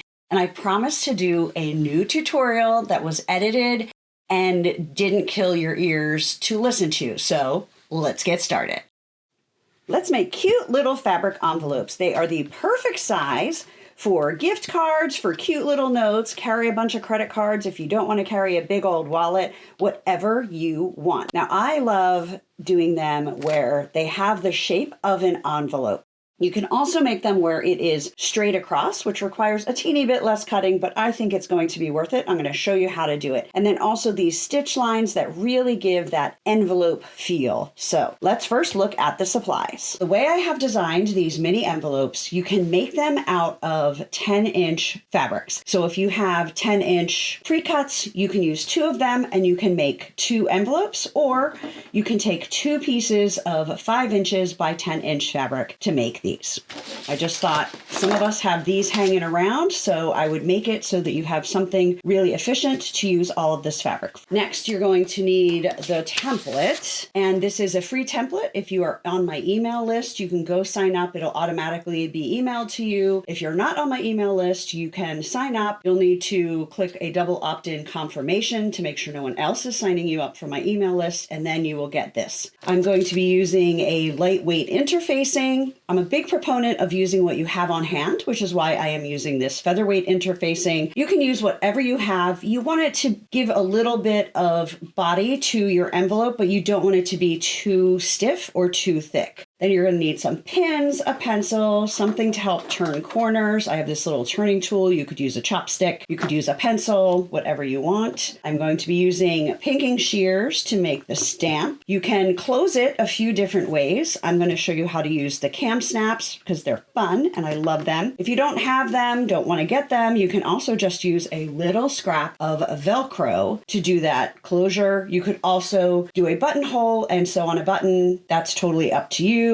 Then you need your basics, ruler, mat, rotary cutter. So let's get started. As I mentioned in the supplies section, you can make 2 envelopes out of 2 10-inch pre-cut pieces of fabric, or you can use scraps of fabric that are each 5 inches wide by 10 inches high. And if you are using directional fabric, you want it to be wide by high and you need the direction going like this. I'll talk more about direction in a minute. I'm going to show you how to do it with the 10-inch. You'll figure out how to do it with the 5-inch. So you can put your interfacing on the back of either side. I usually put it on whatever fabric I'm going to use for the lining, just because if you don't adhere it perfectly and it gets a little bit wrinkled, you won't see it as much on the inside. But hopefully we're going to do a good job. Now I have this interfacing and I cut it slightly smaller than 10 inches. Well, you'll see quite a bit smaller than 10 inches, but because this is going to be on the inside, I decided I did not want to run to the store and get more interfacing. I'm just going to piece this together and no one is ever going to know. So I have put this face down. You can feel the bumps or sometimes it's shiny depending on what product you're using. You want that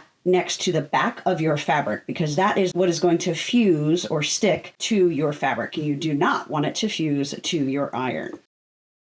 Then you're going to read the directions on the back of your product. And this one says to cover with a damp cloth. And I can't find my pressing cloth at the moment, so I'm just going to use 2 pieces of white fabric so I can still kind of see where my square is. And it says to dampen it. So this is just a mister bottle with water. They're really handy for ironing. You can get them on Amazon. I have my iron set to wool, and then it says to press down for 10 seconds to fuse this. So we're just going to hold this down and move across the fabric. Now I'm going to lift and press every time I move. I'm not going to slide the iron like I am ironing a shirt because we don't want that interfacing to slide at all because it really was close to the edge of the fabric and I don't want to all of a sudden fuse it to my ironing board mat.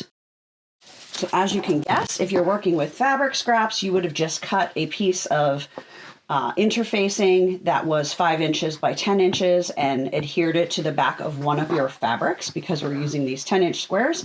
I just did it all at once. So I'm going to put these together. I'm just cutting them in half, so it really doesn't matter if they're right sides together because we're going to be moving them again.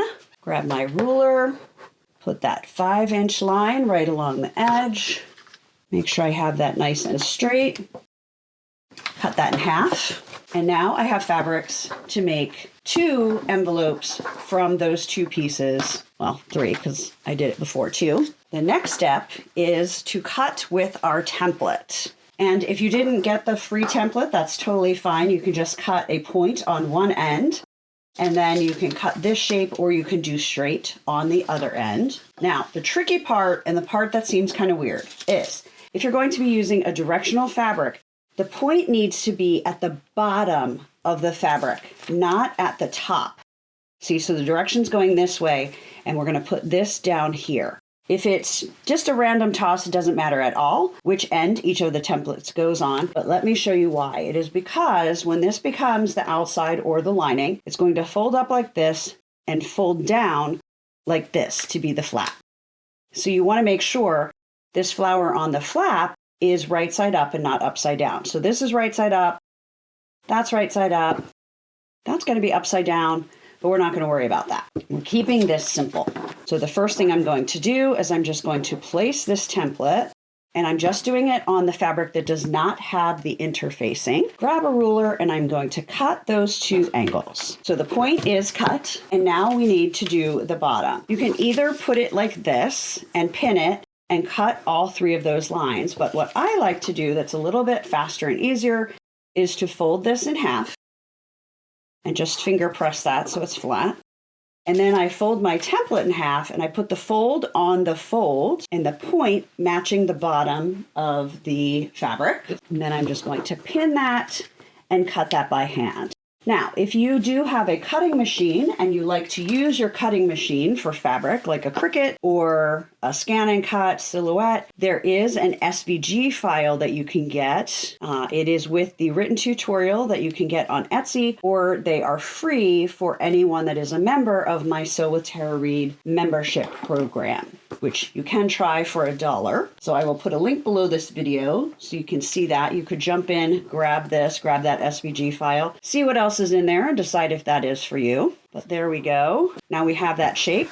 So you can either cut that shape on a cutting machine or just quickly cut that by hand. Now the next thing I'm going to do is I'm just going to put these right sides together, and the orientation doesn't matter because the inside is non-directional. And then I'm going to pin this. Now, a lot of people would cut both of them and then pin them together, but I don't, because you're going to have to do a lot of trimming after you sew these together, and it just saves a step. And then if things aren't matching absolutely perfectly because you've hand cut, it is not going to be a problem. I keep the pins pretty far in, so I'm not going to have to take them off as I'm sewing 1/4 inch from each side. Now, one other tip, and this is great if you're teaching somebody to sew, or I actually still do it all the time myself, is when you have these really deep points, I take a ruler and I draw with pencil where that 1/4 inch is. And I love this ruler because this blue line is exactly 1/4 inch.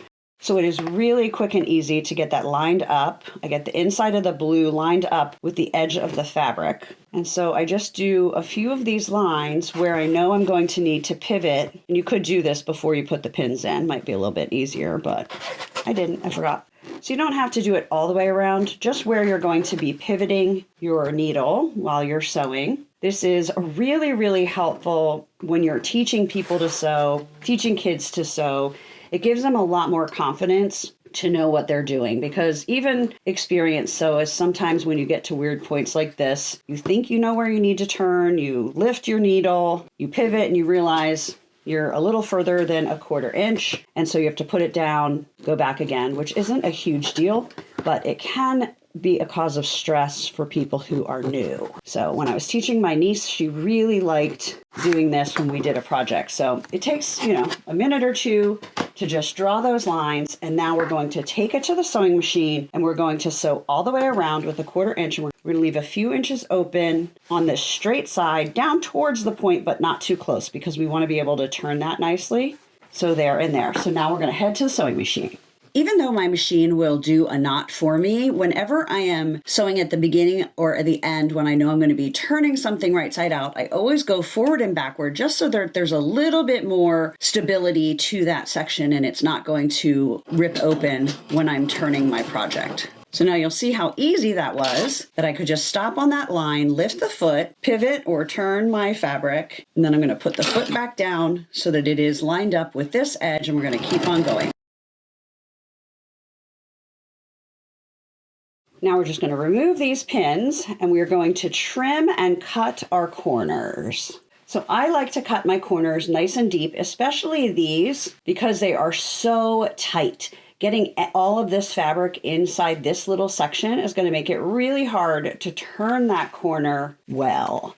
I will say though, that you're not going to get a perfect point, whatever you do. It's going to be a little bit bubbled, but that's okay because it's on the inside. So I clipped those points. And then I'm just going to cut right along where the white fabric is cut. So I'm going to cut that back off, or the lining. Then I'm going to cut those two corners. Now it's also important to trim here so that this is going to turn and give us a nice straight area on the envelope. So what I do is I take my scissors and I cut straight in to each of those pivot points. And then I just cut kind of at an angle on both sides, because that is going to ease up that fabric so that when we turn and press it, it's going to press really nicely. Then we're going to do the same thing up here. I do 2 cuts. Make sure you don't cut your stitching whenever you're cutting corner. So you'll see we had so many cuts to do with the corners that it was just as easy, actually easier and faster, to cut the rest of this lining off now instead of cutting it into the shape. So next we just need to turn this right side out, and you want to get it as as right side out as possible with your fingers before you use a turning tool. So I always rub my finger along the seams, just kind of press that out as best I can. These bottom corners obviously are going to need a bit of help. I'm going to grab my turning tool, and again, if you don't have one, you can use the tip of a pen. Make sure the pen isn't open because you don't want to draw on your fabric. You could use a chopstick, something that has a point but isn't super pointy, because you don't want it to poke through, especially since we cut pretty close to those seams. Even if I really jabbed this hard, I could poke this through, which would be a bummer. We'd be starting over. Going to use my quilter's clapper. This is just a piece of wood, really easy to hold. It's unfinished. After you press this down. It takes the heat out of the fabric and also gives you a better crease than if you don't use one. I also love it because when you're steaming cotton, especially when you're on a smaller ironing board like this that is metal, this fabric gets really hot. So I like to do this not only for how well it helps press that, but it also makes it less hot for my fingers. Then here where we turned it, you just want to have that tucked under with the same seam allowance. So when we're done, nobody's going to know which side you turned. I'm going to use this for the outside, this for the inside. So the next thing I'm going to do is I'm going to fold this down and press that flap. Now you'll notice on the template, it has a line. So you can use that. You're just going to kind of put this up a little bit, like with the seam allowance, right? Because it's still a little bit wider. So you can do it this way. Put your ruler here, move that. You want it about a 1/2 inch down. And then you can fold that, move your ruler, do not iron on an acrylic ruler, and press. Or I was doing that on a different video and somebody told me about this cool product, because we all learn about things at different times, right? So she told me about the Clover hot ruler, and you can iron right on it. So what I do is I put this down and I make sure this line is even on the edges. This point is at that 1/2 inch, and then I can leave this here. I can press on there and do that. It's really cool. I like it for projects like this, but it's really, really handy for bigger projects where maybe you're doing a long strip of fabric and you need it folded down a 1/4 inch or a 1/2 inch. It's a fun little tool to have in your arsenal. So I just wanted to share that with you. Now we're going to unfold that, and you can see that crease. We're just going to fold this up and put these points to the crease and press. So now we have our shape, and if you just wanted it to be plain and you didn't want a stamp or an address or anything on the back, you would be good to go to sew this together. But we're going to do the whole shebang, so I'm going to show you how to do the stamp and the address piece next. We'll use this as an example. So for the stamp, I cut a 1 inch piece out of fabric, and I usually try and have something that I like in the center. This was cut out of this bottom section, so this is going to work really well. I'm just going to take that and I'm going to fussy cut it, which basically means I'm going to take my ruler and I'm going to line that sunflower up inside a 1 inch square. And it's a little bit bigger than 1 inch, so I can either cut some of the petals off on either side, or I could off-center it like that and be artsy. I'm just going to kind of make it the whole center. So I'm just going to turn it and cut all 4 sides, making sure I'm lining it up so that it's going to be about a 1 inch square when we're done. So this is going to be the center of my stamp. So if you have white, I would use a color instead of white for this outer stamp section. So just go into your scrap fabrics. I happen to have the same fabric, and you're going to want a piece that is, or at least a 1/4 inch larger than your stamp all the way around. I'm just going to cut this really quickly and make it an odd shape and show you how it really doesn't matter, because when we make it into a stamp, it's going to be perfect. So we're going to sew that onto that. But before we do that, we're going to get our dress section ready. And I'm going to use this yellow again. So I'll have this stamp. Oh, it's going to be interesting. I've never done this in color. So I like to make this 1 inch high and about 2.5 inches long. So this is 2 1/4. That's just what it is. So that's going to be totally fine. So that stamp will be up there. This will be here. Now, there's a couple ways to do this. You can do it with stitching, and I'm going to show you that. Or another way is to use heat transfer vinyl if you have a cutting machine. And that's how I did this. So You would basically take your Cricut, Scan and Cut, Silhouette, whatever you have. You could do a name, you could say for you, whatever you want to do. You would iron that onto that piece of fabric and then sew that onto the envelope. So that's an option, but I'm going to show you the sewing method. So because I want this to be jiggly lines, I actually don't want that on the inside of the envelope. So I am going to sew that before I put it onto the envelope. It's a little harder because this is just one piece of fabric. It's so flexible. So you could either starch that to make it a little bit stiffer, or I am just going to put a little scrap of interfacing on the back to give it a little bit of body and help it to hold its shape while we stitch. Okay, so now we are going to go to the sewing machine. Now I'm just going to quickly sew all 4 sides of this little sunflower stamp image to the gold backing. And I am using a smaller stitch length. I'm using a 1.9, and I'm going to not go all the way to the edge. And the reason I'm using a smaller stitch length is I want to be able to fray that edge because I think it just gives a little fun look to my stamp.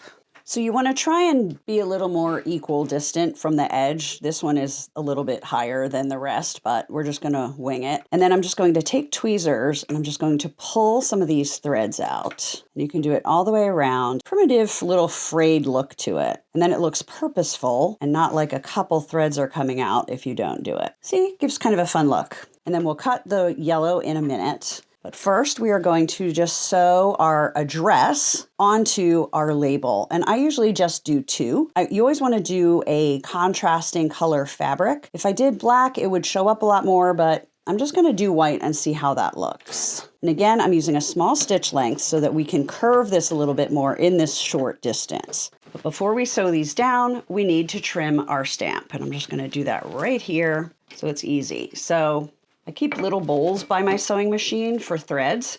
So I'm going to put that down so that I don't end up getting a bunch of little threads into my sewing machine since I've decided to do this right here. So I'm just going to take the pinking shears and I'm going to cut all 4 sides so that it really looks like a stamp and not just a square on a square. So there's our stamp. I do have links to all of the products below the video if there's anything that you decide, oh, I like that and I want that. So now I'm just going to place this stamp and I'm going to sew this on. Now, this time I am going to pull up the bobbin thread, which means I'm going to put the needle down while holding this thread, lift the needle, give a little tug, grab my tweezers. And I always use tweezers because if I use my fingers, I end up stabbing my finger a lot with that sharp needle. Put both threads under the foot and then I'm going to hold that as I start. That is going to avoid having one of those little bird nest knots created underneath your fabric. Now I'm going to place the address. So I'm just going to do the same thing, sew that on there.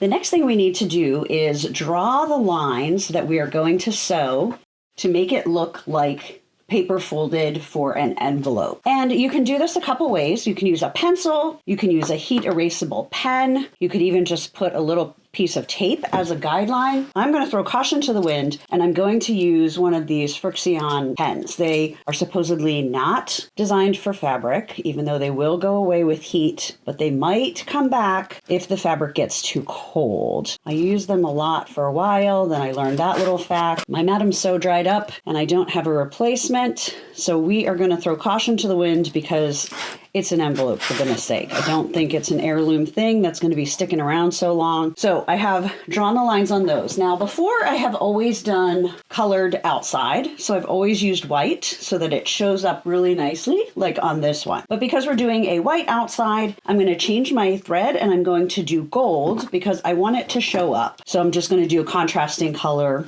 to my fabric.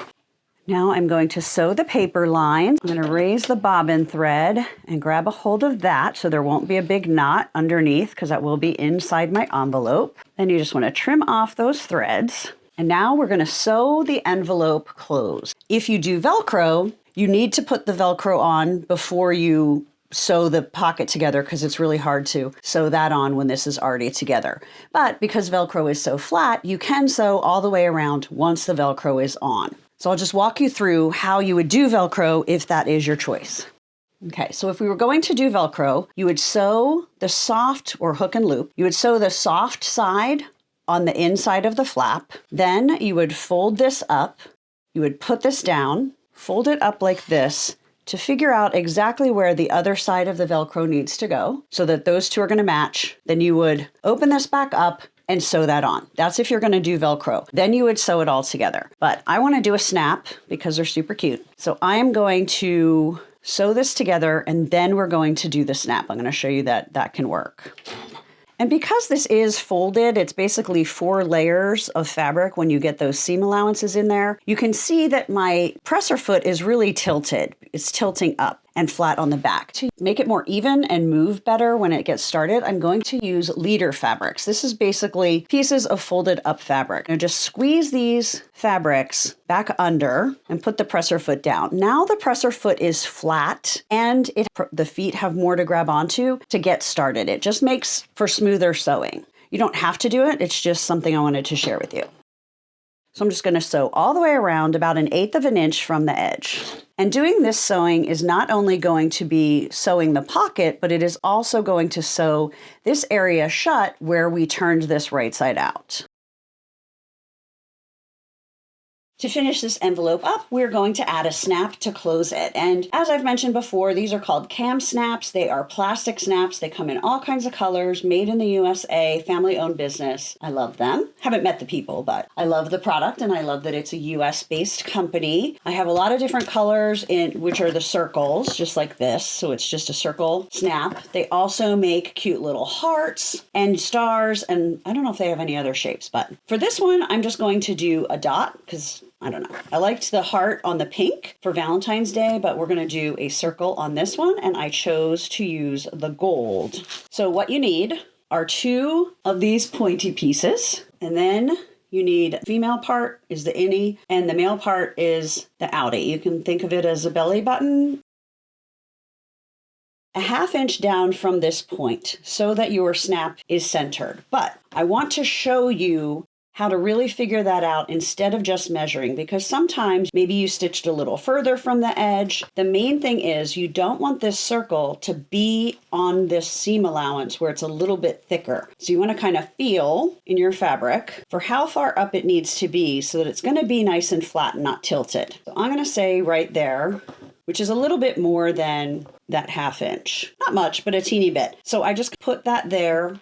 And then put the awl, which is like an ice pick for fabric. Be very careful. It just pokes a hole in there. Then you're going to put the circle side with the point through the fabric on the outside.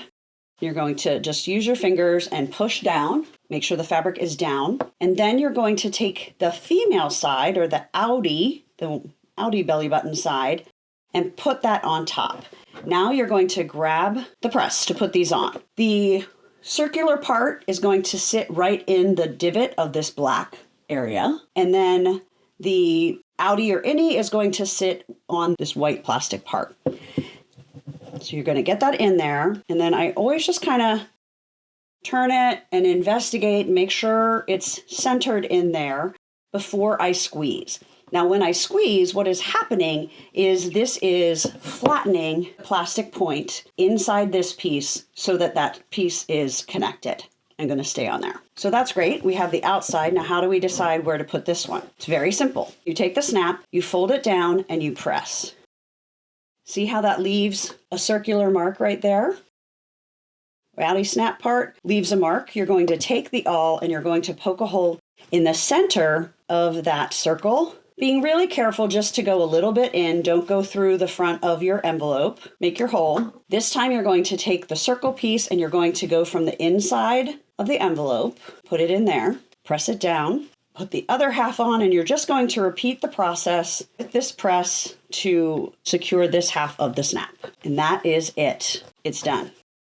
Look at how cute. So here are some examples. This one I just did a stamp. I didn't do the address part. This one I used my Cricut and used heat transfer vinyl. This one has a Velcro close. And it has a sewn address, kind of like this one, and the stamp. You can definitely see that more because I used a darker thread than on this one. You just experiment as you go. And now these are ready to use. And remember, you can get the free template by signing up for my email, and that gives you the shape to cut here and this top point. If you're already on my email list, just fill out the form from the link and it'll get sent right to you. If you've never opted in before, you'll have an opt-in email and then you will get it sent right to you. If you're looking for ways to use your fabric scraps, why not consider replacing your disposable makeup removers with cute and functional reusable makeup removers? These are made from fabric scraps and baby washcloths. If it's soft enough for a baby, it is soft enough for my face. So in this tutorial, I'm going to show you how to make these. And at the end, I will also show you how to make a cute and simple drawstring bag if you want to use them to give these as a gift or to sew and sell. Let's get into it. All right, I'm in the baby aisle and we're going to do some math because I think these would be really soft and nice for reusable makeup removal pads.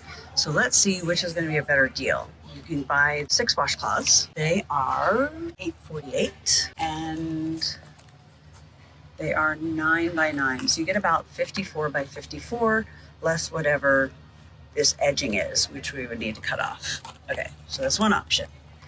The next option is to just buy a big towel. I would feel really bad to cut that little face off, but let's see where the money goes.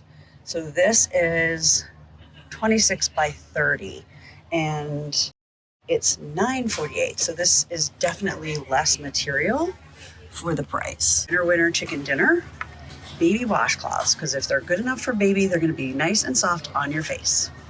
So today's goal is to replace these cotton rounds with something reusable that I can just throw in the laundry. This will be great for myself, also a great gift for teens or anyone who uses makeup and you just want to grab some fabric scraps and do something different. So first I want to look at how big this is. And this is just under 2.5 inches round. I've seen a lot of these made and being sold on Etsy and other places with a serger, and then they do the circles because it's really easy to just serge around it. I don't have a serger, so I am going to make squares. Let's take a look at these baby washcloths that we grabbed at Walmart. I'm going to save that ribbon for something else. That's a good piece of ribbon. These are craft scissors, not fabric scissors, so I can cut all these plastic things with it without anybody needing to freak out, including myself. So we'll just take a look at one. So these are 9 by 9, but we need to cut off the edge. And I think we need to iron it first because we want this to be nice and smooth when we are cutting, and we also want our scrap fabric to be nice and smooth. I have these all ironed nice and flat, and I ironed my scrap fabrics that I'm going to use. Now, to be most efficient with this, because these are 9 by 9, but we need to cut this off, I'm going to cut these into 8-inch squares. And I thought using the rotating cutting mat would make that easy. I'm just cutting a little bit off. Let's see. So we have 2 sides that are squared. And it's going to be right here. So it looks like it might have a teeny bit of that curved bias binding, but that's going to end up in the seam allowance. So I think this is going to work. All right, so we have 8 by 8, and now we are going to cut it into 4 4-inch squares. Okay, so from one we get 4 squares, but they happen to be doubled, but it's very thin. So I'm going to keep them together. So I'm going to use the 2 layers for each of mine. So from one set of 6 towels, we are going to be able to make 24 of these reusable face cleaners if we cut them to 4 by 4. And they were $8.48 when I bought them, divided by 24. That's going to be 35 cents each for your material. And then I'm using fabric scraps, so I'm calling that a sunk cost. You need to know these things if you're going to sew and sell, or if you're on a budget for gift making and you want to try and keep things in a certain range. So always do your calculations and figure out your cost per unit. And because this fabric is so stretchy, it really makes using this rotary mat that much easier, because having to shift and line it up each time becomes a little bit more difficult when you're using something stretchy like this. And I'm just kind of stacking them so they're tilted, just so the two pieces stay together. And once I get all of those cut, I'm going to just cut my scraps into 4x4 pieces as well. And I'm using scraps from my Honeybees and Sunflowers Please fabric that came out from Riley Blake Designs in March of 2023. Often for older fabrics, you might be able to find it on Etsy, easier than in shops, but do check your local shops if they carry Riley Blake fabric as well. You could make these all the same fabric. You could do a variety like I am. It just really depends if you're starting from bigger pieces of fabric or if you're trying to use up some of your scraps from your scrap bin. Let me know in the comments what you think. Who are you going to make this for? Are you going to use one fabric? Are you going to use a few? I'd love to know. Now that we have a lot of these cut, we're going to put the washcloth microfiber material on the right side of our fabric. And then I'm going to use clips. And we're going to sew all the way around with a 1/4 inch seam and leave maybe 2 inches open on one side for turning. I'm going to put them on a design board as I get them clipped together. Usually I use this for quilting to organize quilt blocks, but it is going to be a good way to move these from my workspace over to my sewing machine. And if you want to learn how to make these, it's just foam core, extra batting, and fabric on the edge. I will put a link to the video tutorial. Okay, I have 8 ready, so let's just go sew those together and see how this turns out. So now I'm just going to sew around, leave about 2 inches open to turn with a 1/4 inch seam. And I am using a walking foot, or on the Janome it's called an AccuFeed foot, that helps move the top fabric as well as the bottom is being moved by the feed dogs on the machine. This is pretty stretchy. I'm just using a regular stitch and trying to hold it all in place. If it stretches a teeny bit, we're going to be clipping those corners anyway, so it should be fine. As you can see, when they were cut, it was a good square, but it did push a little bit and stretch. Since I did the original filming, I figured out a way to do these faster. You don't actually have to clip these together, which is going to save a ton of time. I'm making more, and I just put the fabrics in piles, and then I'm just going to put this square right on top. It stretches a little bit just as much whether you pin it ahead of time or not. So I'm just going to put it down and I'm going to hold it in place with my hands.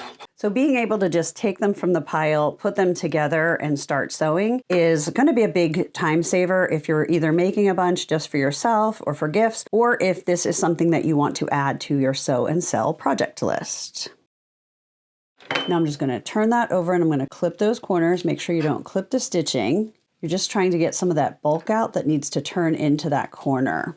Because again, it is a face cleaner, I'm not super concerned about these corners being super sharp. Here's one that I did. I'm fine with them being kind of curved. It actually gives it kind of a nice shape for this. But if you want it to be sharper, I will put a link to a video that shows you how to add little pieces of thread to make these corners sharper. It's just, to me, not something that's worth it for this kind of a project. Now I'm just going to turn this right side out and then we're going to press it. You will also notice there's a bit of fuzz, so you are going to need to be aware and probably clean. If you have a top loading like me, you're going to need to clean your sewing machine definitely when you're done with this. And if you're making a lot of them, you might want to double check it after you've done, I don't know, 10 or 12, just to make sure you don't have a ton of fuzz in there that is going to mess up your machine. All right, so now we're going to press it and we're going to press that opening under. Now I have them all sewn together and pressed. Look how cute. And now I just need to top stitch around the edges. I want to keep the white on the top. So I put a navy blue bobbin thread and then I'll use white for the top thread. And because I don't want a knot on the other side, I'm going to raise my bobbin thread. So foot down, needle up, give a tug. I feel like I've shown this so many times, but I know it'll be new to somebody. Okay, grab it with my tweezers, put it under the foot, and I'm going to hold both the top and the bobbin thread right here while I take about 2 stitches forward and back. And that just keeps that from getting pulled down into the machine and creating a knot.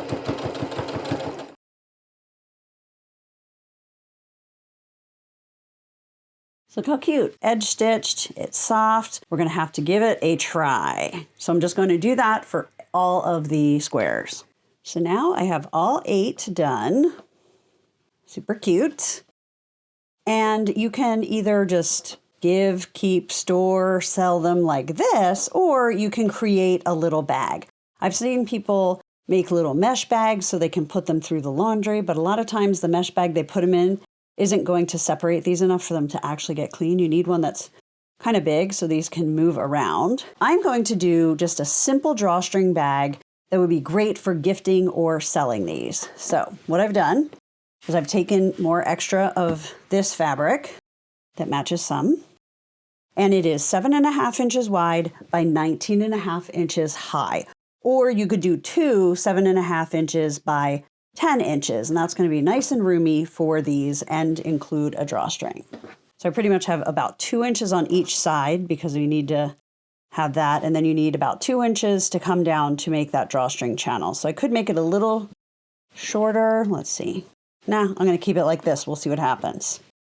So I'm going to fold it in half, right sides together. Now I'm just going to line it up on my grid, and I'm going to make a mark 2 inches down on each side. And that's going to become the channel for the drawstring. Now I'm just going to sew with a 1/4 inch seam from those lines that we marked down to the bottom on each side. Now you could do a French seam. We're not doing that with this one. We're just having a raw edge. So what I'm going to do is I'm going to take a wavy rotary cutter, or you could use pinking shears, and I'm going to cut along the stitch line, just up to this line. Don't go all the way up, making sure that I don't cut the stitches. And that is going to help it not fray.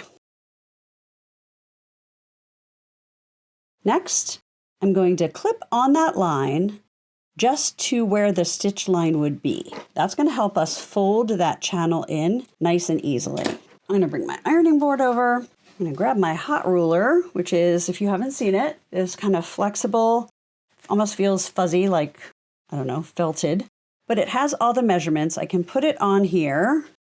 We want to fold and press this a 1/4 inch, so it makes it really easy. I just fold it down, make sure it's on that line, and I can iron right on top of this ruler. Gets a really quick straight edge. And I'm going to flip it over and do the same. Now when you're doing the second one, you want to make sure it's going to be even with the first one. So if you have to fold it down a teeny bit more, you can. You just want them to line up. So that's part 1. Part 1 should have been fold the sides in and press. So my clapper not only helps make the creases nice and crisp, but it also pulls the heat out of the fabric. And so then it's not going into my fingers. Instead, it is going into the wood. So I apologize. This should have been the first step. But as you can see, you can make it the second step if you get ahead of yourself like I did. I'm going to refold the top folds that we did. Press those. Now I'm going to take this to the sewing machine, and I'm going to sew all 4 of these just to hold this in place so that it doesn't come out and fray. And then what we'll do is we will fold this down and make our channel for our drawstring. But first we're going to sew these 4 sections. So I'm going to use a leader fabric. I'll just make things go faster, which is basically a scrap of fabric that I can start on, and any knots will go there, so I don't have to pull up my bobbin thread for all 4 of these small spots. And then when I get onto my project, I'll take a couple of stitches back. Now when I'm doing this, you want to make sure the other side is folded down. You don't want to be sewing these together. You want to be sewing each side individually. And then you just trim that leader fabric off and do the other one. Do this one from the front so I can use the leader fabric easily again. And then I'm going to fold down the side that we just did, and we're going to do the other side. Now we have those edges sewn. That helps keep this folded down and the sides folded in. And now we're just going to fold it down so that this fold is just below where we stopped sewing. I'm going to fold the other one. I'm going to press them at the same time just to make sure they're even. I'm going to take it to the sewing machine and I'm going to sew all the way around, and I'll just fold the seam allowance so that it tucks under one of these sides. Now, because of the style sewing machine I have, I can't fit bags and things to go around because nothing comes off. This table will come off, but it stays this wide. So I always have to sew bags and things like that from the inside where my top is going to the inside. If you can put this around the throat of your machine, you're going to leave yours like this and sew. But I have to turn it right side out and do it the opposite way. So it totally depends on your sewing machine. So I'm going to just lay this seam allowance down flat. I'm going to start back here. And I am going to pull up my bobbin thread, especially since my bobbin thread is on the outside of the bag. And I don't want a knot on the outside of the bag. And now I'm just going to sew all the way around. And this is making the channel for our drawstring. And then when I get here, I need to lay that seam allowance flat again. So let's see how this turned out. I think it could have been a bit shorter. Let's try it. Put these in here, nice, very roomy for sure. They're coming to here. So we could have done about 2 inches shorter, but this will be a nice, cute little bag. Makes the gift look bigger if you're doing it as a gift. Easy to put them in and out. And could just be a bag to be used for something else later. I'm going to try using white rickrack for my ties because I think that would be fun. So to do your ties, because we have this open on both sides, I'm going to put 2 sets so we can just pull like this. Each string or ribbon or whatever you have needs to be twice the width of your bag plus a few inches. Just be a little bit generous because you can always trim that, but you don't want it to be difficult when you're getting it together. So I just measured the one, and then I will just make this one the same size. And then you could use a safety pin, but I am going to try this threader set. It comes with 5 of them and see how I like it. I think it's supposed to be faster. So we put whatever you're threading through there, double it over a bit, and then I'm just going to feed the stick through. Much easier on your hands than using a safety pin. I like it. And then you're going to bring it back through so that it comes out the other side. And using this is also why you want it to be generous. Oh my gosh, that was so easy. I love these. I'll put a link. Now for the second one, you want your ends to come out of this side. So we're going to start and stop on the side where we just looped with the first one. This is one of those inexpensive tools that if you do a lot of drawstrings or bags like that, definitely going to be worth the investment. And because it comes with multiples, it could be easy to use with a group if you're teaching 4-H kids or scouts to sew. So now you want to make sure these strings stay at least so that they are flat. So I made these way too long. Then I'm just going to knot them and then just trim about 1/4 inch from the knot. And I'll knot this side. I usually try and make it about the same length. Clip that. And then you just put your reusable makeup removers and then you just pull and it's in a cute little bag. Okay, let's see how it works. I haven't used one before, so you're in it with me. Glasses off. Grab my makeup remover. Okay, put some of that on there. It's nice and soft, I will say that. All right, so there's all my makeup from this eye. Now let's see if it rinses out pretty well. I know I would put it through the laundry too, but just to see if we can get some of it out right away with soap. Yeah, that gets a lot cleaner than I expected. And that's just with hand soap really quickly in the sink. So I think I'm a convert. This is a lot bigger than using this. It's also a lot softer.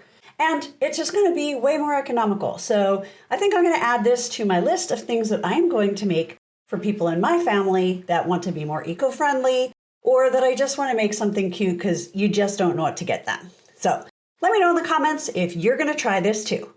My name is Tara Reed. I'm an artist, a fabric designer with Riley Blake Designs, and I love to teach easy sewing projects, how to sew and sell, things to sew and sell, and quilting for beginners. So make sure you subscribe to my channel, click that bell so that YouTube will notify you, and let's just have so much fun. So whether you're going on vacation by plane, train, automobile, or even on foot, if you have a bag, it needs a tag. So let's get started. First, you're going to need 2 pieces of fabric, one for the outside, one for the inside, 11 inches by 4 inches. Then you're going to need a piece that is 1.5 inches by 11 inches for the loop, then 1.5 inches by 18 inches. That is going to be the part that binds the vinyl to make the little pocket so you can put your information in there. Now let's talk about the clear plastic. I have 3 ideas of how you can make those. This one was actually made by taking a photo size laminating pouch, laminating it with nothing inside, and then cutting it to size. I was able to get 2 pieces, 4 inches by 3 inches, out of the one pouch. In this tutorial, I'm going to try my second idea, which is to use a page protector. Trying to look for ideas that you're going to have around the house. The third idea is if you like to sew with vinyl, maybe you've made some vinyl pouches, you can cut that into the shape as well. Then you're going to need either medium weight interfacing or 2 pieces of lightweight interfacing. Sometimes I feel like one of those shows where they're like, hey, let's just see what you have in your cabinet and we're going to make a meal. That's what I did with this luggage tag. I didn't have medium weight, but I had the easy shaper interfacing, so I simply put it on the back of the exterior and the interior fabrics. And I have already done that. Whatever you use, just follow the manufacturer's instructions. You're going to cut it the same size, 11 by 4. Get that ironed on so you are ready to go. Clips, you're going to want some leader fabrics. It's going to make sewing so much easier. And basically leader fabrics are just little folded piece of fabric that helps you get everything the same level. I'm also going to be using the quilter's clapper. If you have a bias tape maker, grab the number 18. If you don't, that's totally fine. You can make these pieces with or without it. Then a turning tool. You will also need to know how to make buttonholes on your sewing machine. I'm just going to say make a buttonhole. We're not going to go into how to do it because every single machine is a little bit different. Let's get started. The first thing we're going to do is we are going to take our 2 pieces. I'm going to put them right sides together, and we are going to cut these corners.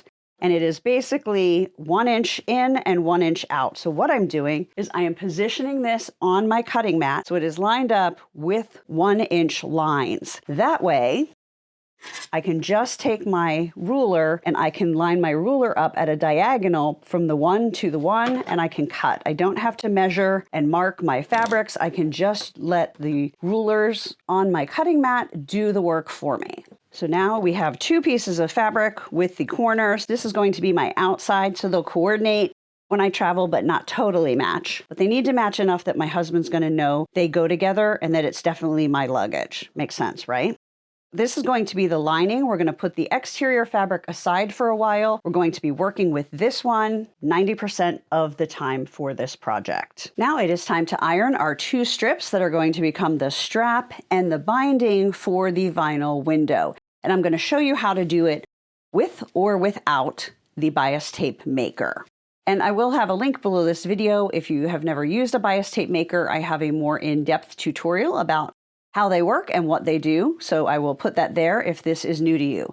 So I'm going to turn the shorter one wrong side up. I'm going to grab my iron. Now I also did starch this fabric before cutting them to size because the starch helps these creases hold better, and it also makes it easier to guide it through the bias tape maker. You don't have to, I just prefer to do that.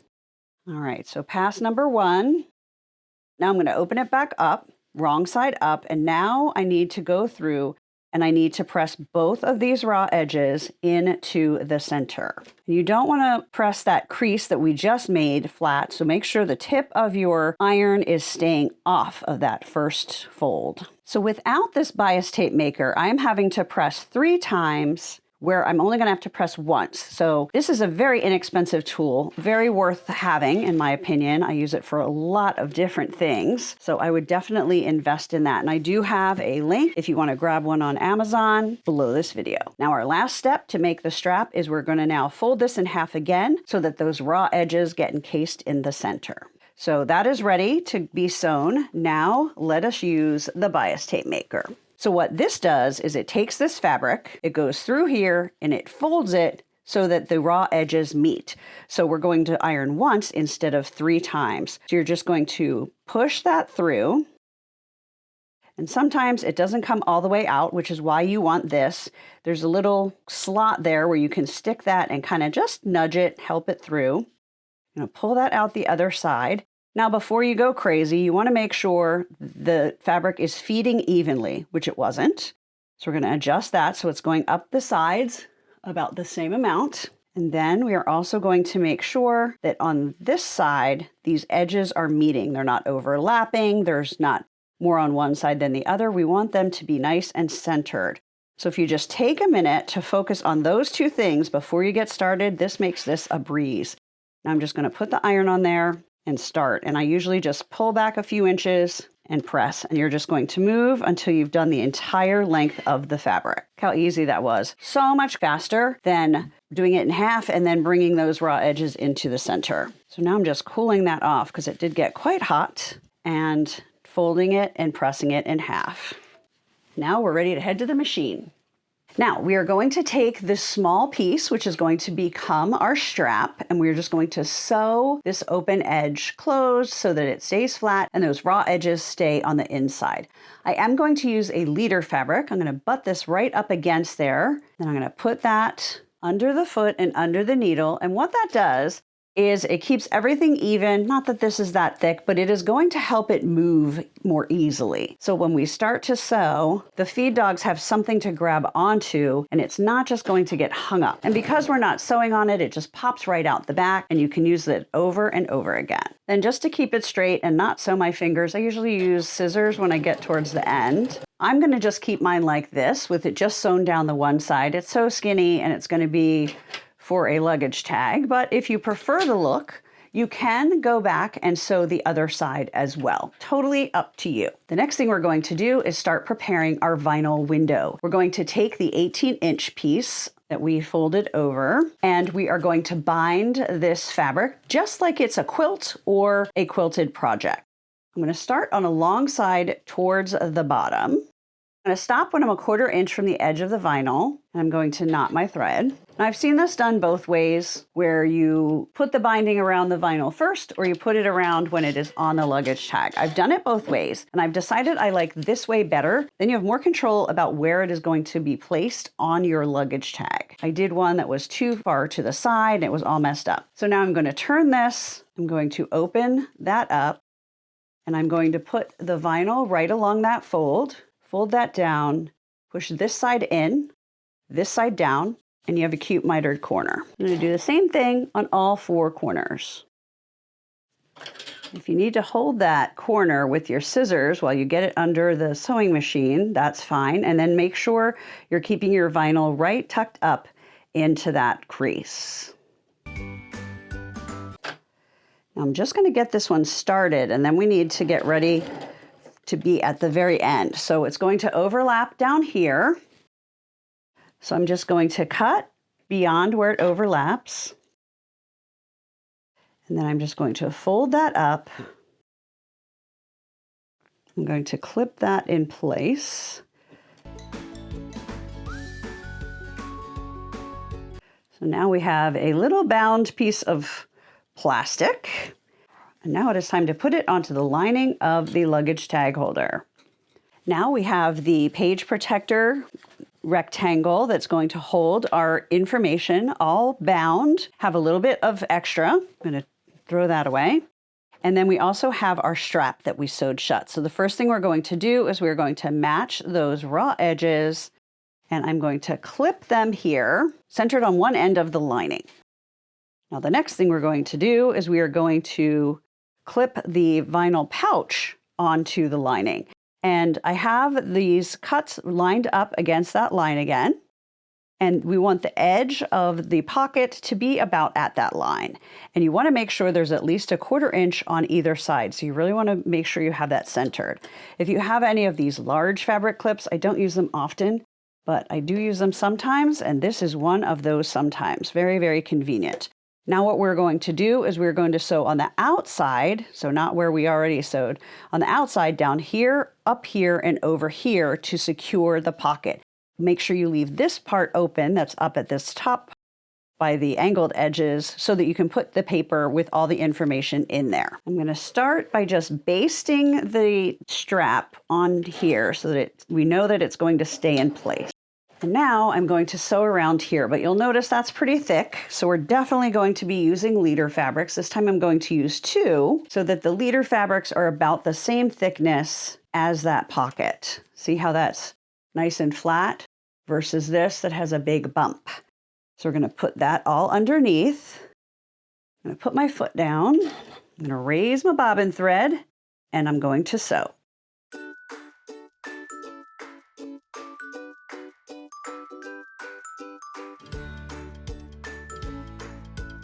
Oh shoot, I didn't pay good attention. I really wanted where it came together to be down here on the bottom of it, but since it's all going to be folded and it'll only be looked at if there's a problem, I guess it'll be okay.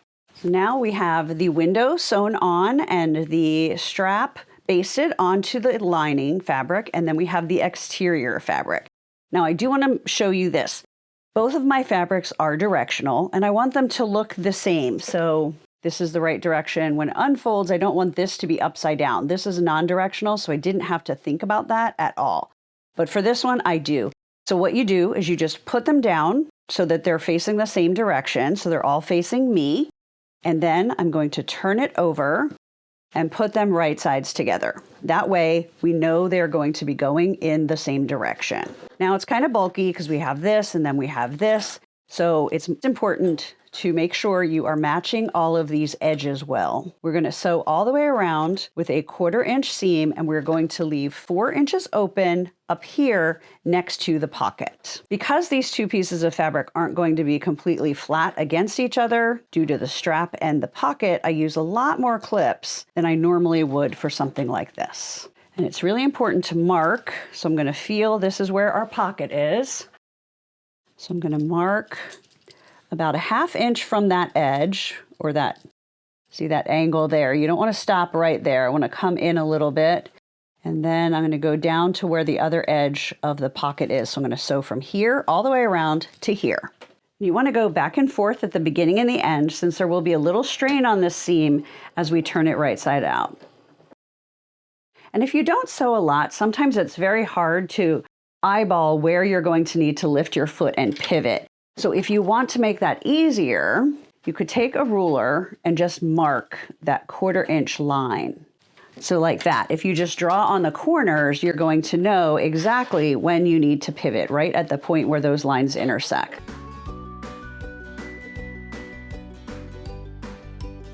Now we're going to carefully turn this right side out, trying not to bend that plastic too much because it will crease a little bit as it gets bent, see? But that's okay.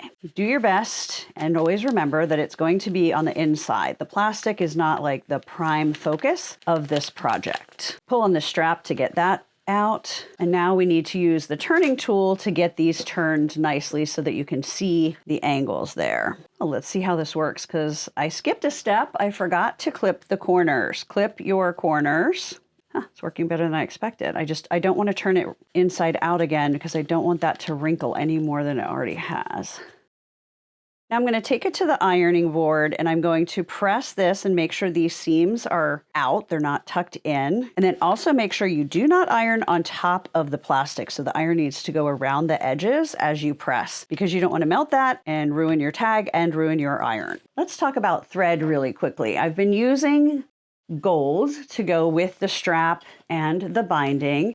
And on this one, I used gold. And then when I sewed around the edges, I changed the bobbin to navy because I just didn't want the stitching to really be part of it. I just wanted it to blend in with the fabric. Now, because this one is blue and blue, I changed both the top and the bobbin threads to navy. I'm going to use my leader fabrics again. And you definitely want to pull up your bobbin thread so that you don't have any kind of a bird's nest knot because both sides of this stitching are going to show on your finished luggage tag.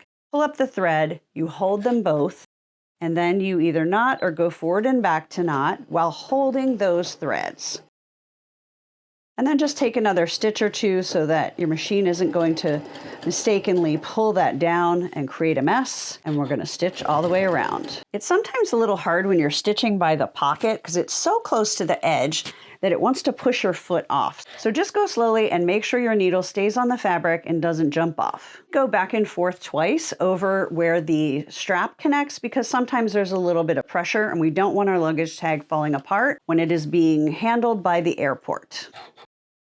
Now that we have sewn all the way around, we are going to flip this down and we are going to sew basically as close as you can, because that's really thick there. We're going to sew across there about 1/4 inch from this edge. And the reason we need to do that is so that it will fold and sit properly when you put the strap through the buttonhole to close the luggage tag.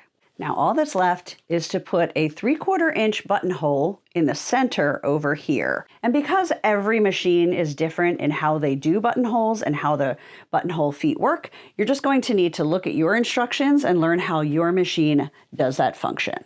There are so many times and ways you could make luggage tags. They'd be fun for a girls' trip, for a family vacation, have everybody have matching tags. It could be a fun bridal shower gift, start their new lives together with new luggage tags. Let me know in the comments what you would make luggage tags for. Now we just need to grab our seam rippers and open that buttonhole. And I'm going to do what my grandma taught me to do. Put a pin across the end of the buttonhole so that you don't get overzealous and cut through those end stitches. Put my seam ripper straight through and then very, very slowly cut the fabric that is in between those buttonhole stitches, and you'll see it won't go any further because I put that pin in there. Now it's done. All you need to do is put a piece of paper with your contact information in. You're just going to fold this in half, take the strap, put it through the buttonhole, pull that closed, and I have a super cute luggage tag ready to go. And I actually have 2 that are going to coordinate for my trip.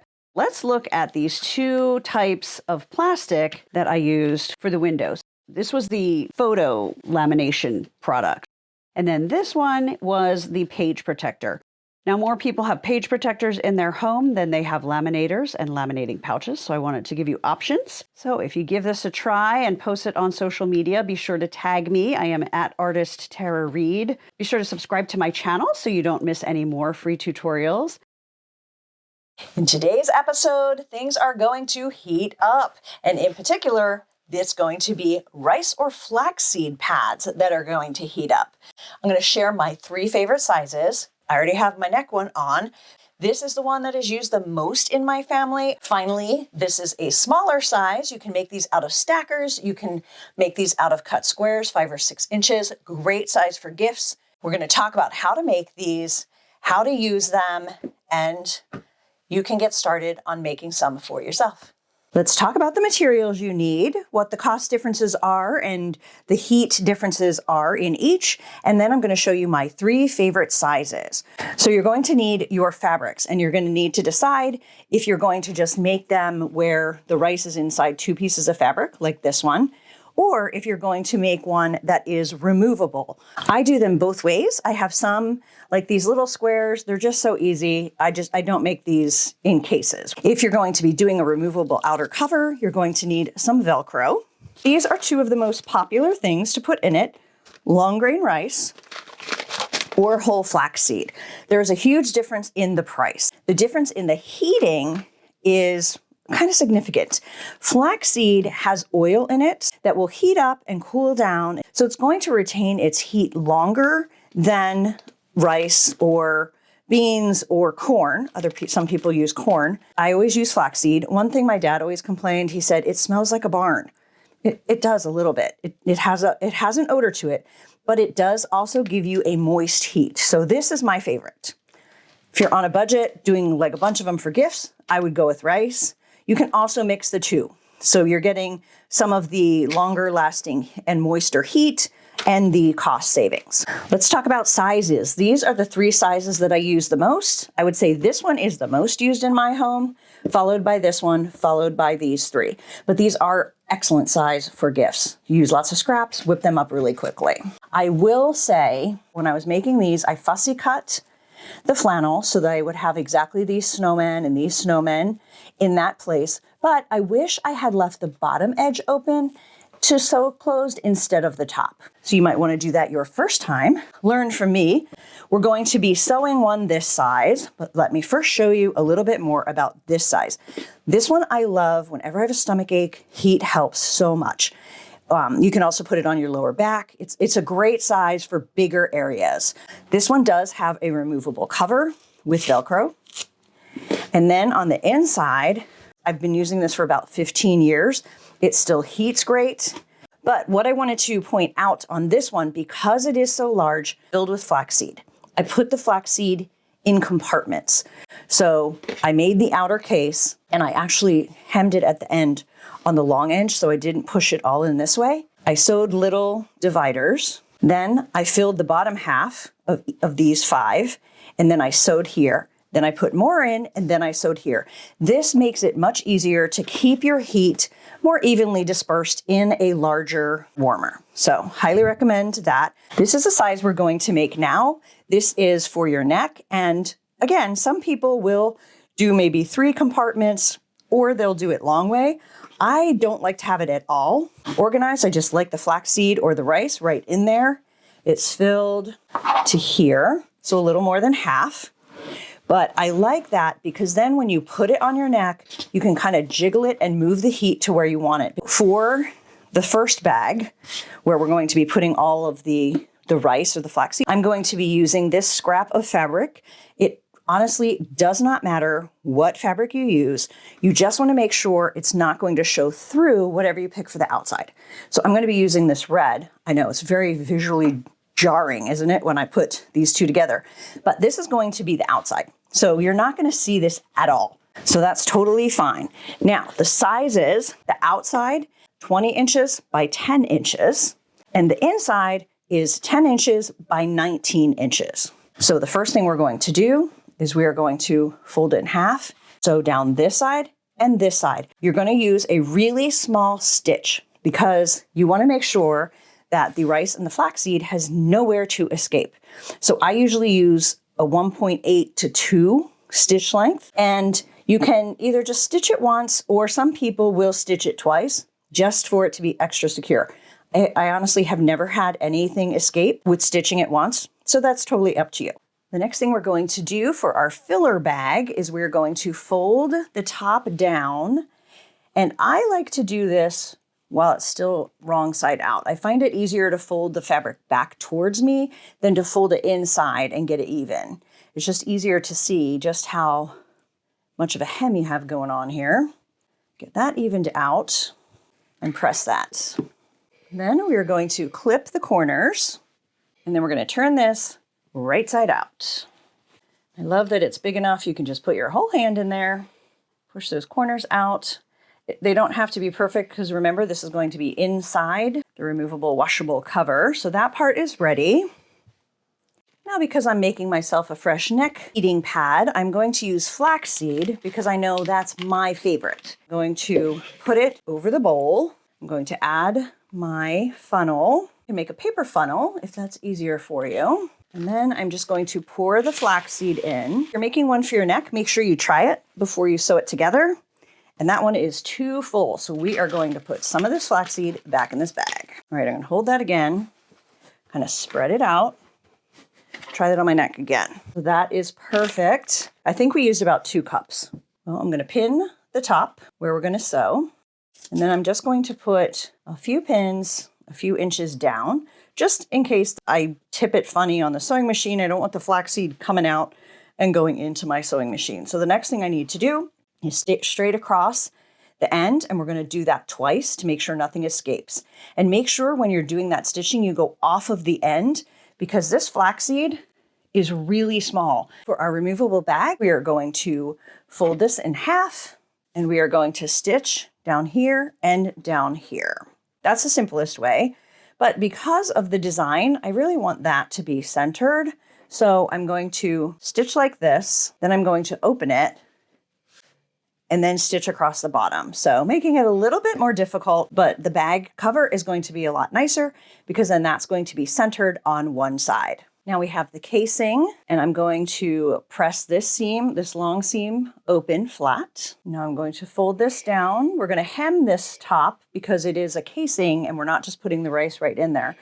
So we're going to fold it down and press a 1/4 inch down and then another 1/4 inch to encapsulate that raw edge. Next thing I'm going to do is I'm going to take this and I'm going to stitch that hem all the way around.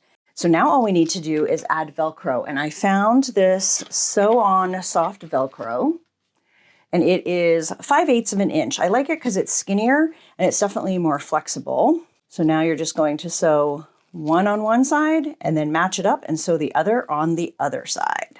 Now these have turned out to be a little bit snug. So next time, make this fabric 11 inches by 20 inches, and this one you can keep at 19 by 10. But having them both 10 and putting so much filling in it makes it really hard to get these on.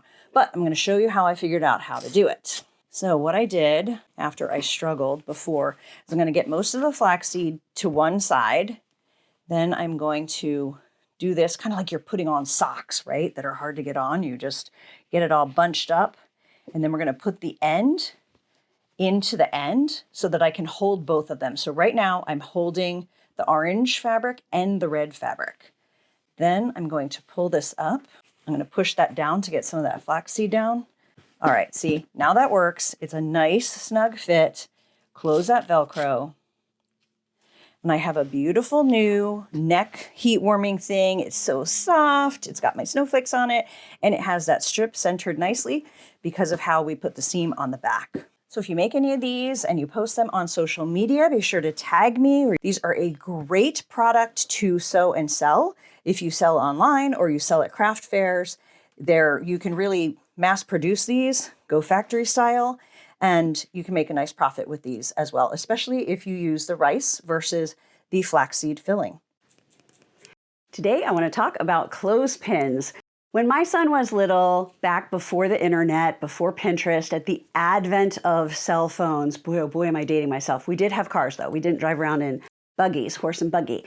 I used to have him make gifts for his grandparents and his aunts and uncles each Christmas, and I had to come up with the ideas, or I had to network with friends. So today we're going to pretend you're networking with me, even though you're finding me on YouTube. What a wonderful resource.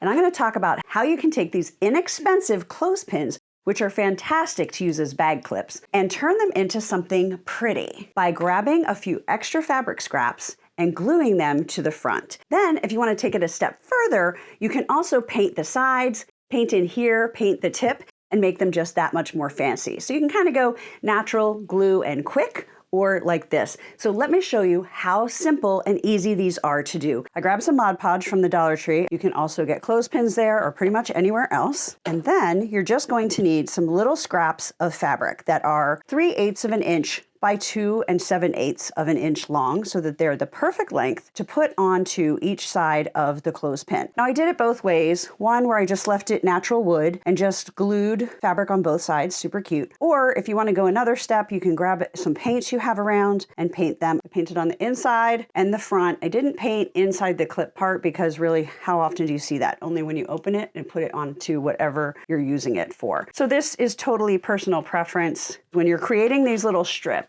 you can either just cut. So you're cutting strip. I cut them 2 7/8 inch and then just cut little sections that were 3/8 of an inch wide. But you'll see I got varying pieces of anything.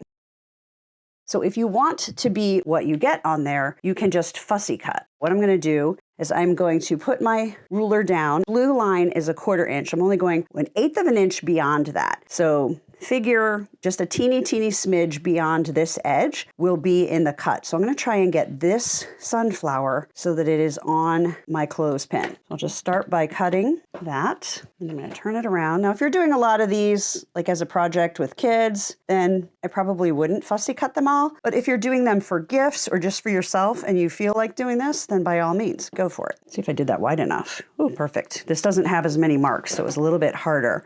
And now I just need to do 2 7/8. So I'm going to be using the ruler and the measurements on this mat to decide where that goes. So now I'm going to have a really cute part of that sunflower on my clothespin. And then I'm just going to do that one more time to get some of this sunflower. So now what I do So I'm just going to take the Mod Podge and cover one side. You don't want to be too much. And then I'm going to take this piece of fabric. I'm just going to start on one end, press it down with my finger, and go straight. You can kind of feel the glue through the fabric. Then I'm going to turn it over. I'm going to do the same thing on the other side.